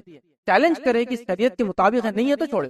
چلے تو دنیا بہت آسان ہے, دین بہت آسان. عید آ رہی ہے, کپڑے نہیں تو بولے ہم منا نہیں سکتے. عید آ رہی ہے, گھر میں لوگ عید اور رمضان کے لیے پریشان نہیں ہے, عیدی کو پیسہ کہاں سے جمع کریں, کیونکہ سب رشتہ دار دیتے ہم غریب ہیں. کیا لگا یار, کوئی عیدی کو رمضان کا حصہ ہے کیا, کوئی زکات کا حصہ ہے کیا, کوئی فرائض میں سے ہے کیا, کوئی سنت میں سے ہے کیا, کوئی واجبات میں سے ہے کیا. ایک کسٹم ہے مسلمانوں کا, اچھی بات ہے دینے میں, لیکن یہ اتنا ضروری نہیں کہ کوئی نہ رہ سکے تو بیچارہ رمضان کو حقیر سمجھے, رمضان میں پریشان ہو. نہیں نا, چیلنج کرے ان کسٹم اور تھوڑا سا ابھر کے نکلے اس سے, تاکہ اسلام کی اوپننس نظر آئے جو صحابہ نے دنیا کو بتائی تھی. ہمیں جوک در جوک اس کے اندر آ گئی تھی, مطلب گروہ در گروہ ٹوٹ پڑے تھے. وہ اس کی خصوصیت تھی دین کی, چونکہ فطری تھا, اس کو اسی لیول پہ لے جانے کی کوشش کریں. یہودی دین اسلام کے اتنے بڑے دشمن ہیں, اور اپنے معاشرے میں تو کافی لڑکیاں ہیں, تو پھر کہاں تک بہتر ہے ان کی لڑکیوں سے؟ باہر سوال کا, یہودی جو ہے دین اسلام کے اتنے دشمن ہیں, اور خود مسلمانوں میں اتنی لڑکیاں جن کے نکاح کے مسائل ہیں, تو ان سے نکاح کرنا کہاں تک درست؟ دیکھیے, سب سے پہلی چیز یہ ہے کہ اہل کتاب کی لڑکیوں سے نکاح یہ صرف مباح ہے. مباح کا معنی ہوتا ہے پرمیٹڈ ہے, اس لیے میں نے کہا یہ کرنا جائز ہے, لیکن مستحب یا ریکمینڈڈ نہیں. مطلب یہ کوئی ایسی چیز نہیں کہ ہاں کرو, ایسا ریکمینڈڈ نہیں ہے, مستحب نہیں, لیکن ایک جائز. تو یہ جائز سچویشن کا جو فائدہ اٹھانا سکتا ہے خود کے لیے اور امت کو فائدہ دے سکتا ہے کی ضرورت ہے تو وہ لوگ کریں. لیکن عمومی طور سے حضرت عمر رضی اللہ عنہ کا یہی مسئلہ تھا, وہ کہتے تھے کہ تم یہود و نصارہ کی لڑکی شادی نہ کرو, تم ان سے شادی کرو گے بعد میں تم سے الگ ہو جائیں گی, اور ہماری قوم ہمارے بچوں کو لے کے پھر وہ گرجا گھروں میں جائیں گی. مطلب بچے تو اس کے ساتھ چلے جائیں گے, بعد میں کوئی مسئلہ ہوگا تو ماں کافی ذمہ دار رہیں گی چھوٹے بچوں کی, پھر وہ سید کی طرف جائیں گے. لہٰذا آپ تخت نہ پسند کرتے تھے, بلکہ آپ ایسی شادیوں کو روکتے تھے. ریزن وہی تھا کہ امت میں آلریڈی عورتیں زیادہ ہیں, سمجھا, اور وہاں ضرورت نہیں تھی اس زمانے میں عربوں کو. لیکن چونکہ جائز ہے, چونکہ حلال ہے, چونکہ قرآن نے حکم دیا ہے, قیامت تک کے لیے اس کا جواز باقی ہے. قیامت تک کے لوگ زمین زمانہ حالات ماحول معاشرے کے اعتبار سے وہ کر سکتے ہیں. مطلب مستحب نہیں, جیسا آپ نے کہا لڑکیاں, میں بھی وہی کہہ رہا ہوں. سمجھ لڑکیاں آلریڈی اتنی زیادہ ہے, نان مسلم لڑکیاں مطلب آ رہی, وہ الگ مسئلہ ہے. طلاق شدہ کا مسئلہ ہے, بیواؤں کا مسئلہ آلریڈی امت کے پاس ہے. پھر ان سے نکاح حلال ہے بول کے ہم ان سے کریں گے تو ہماری قوم کمیونٹی کیا ہوں گے؟ صحیح بات ہے, تو نیچرل. بٹ وہ ساری چیزوں کے بعد بھی ہم اس کو حرام تو قرار نہیں دے سکتے, تو لہٰذا جواز ہے. تو میں بھی یہ کہوں گا مباح ہے لیکن مستحب نہیں ہے, جائز ہے, مطلب الاؤڈ ہے, ریکمینڈڈ نہیں ہے. تو لہٰذا زمین زمانہ حالات کے تحت کو کرنا چاہیں تو کر سکتا ہے. رہا آپ کا سوال کہ وہ تو اسلام دشمن ہے, ان کا اسلام دشمن ہونا ایک الگ چیز ہے.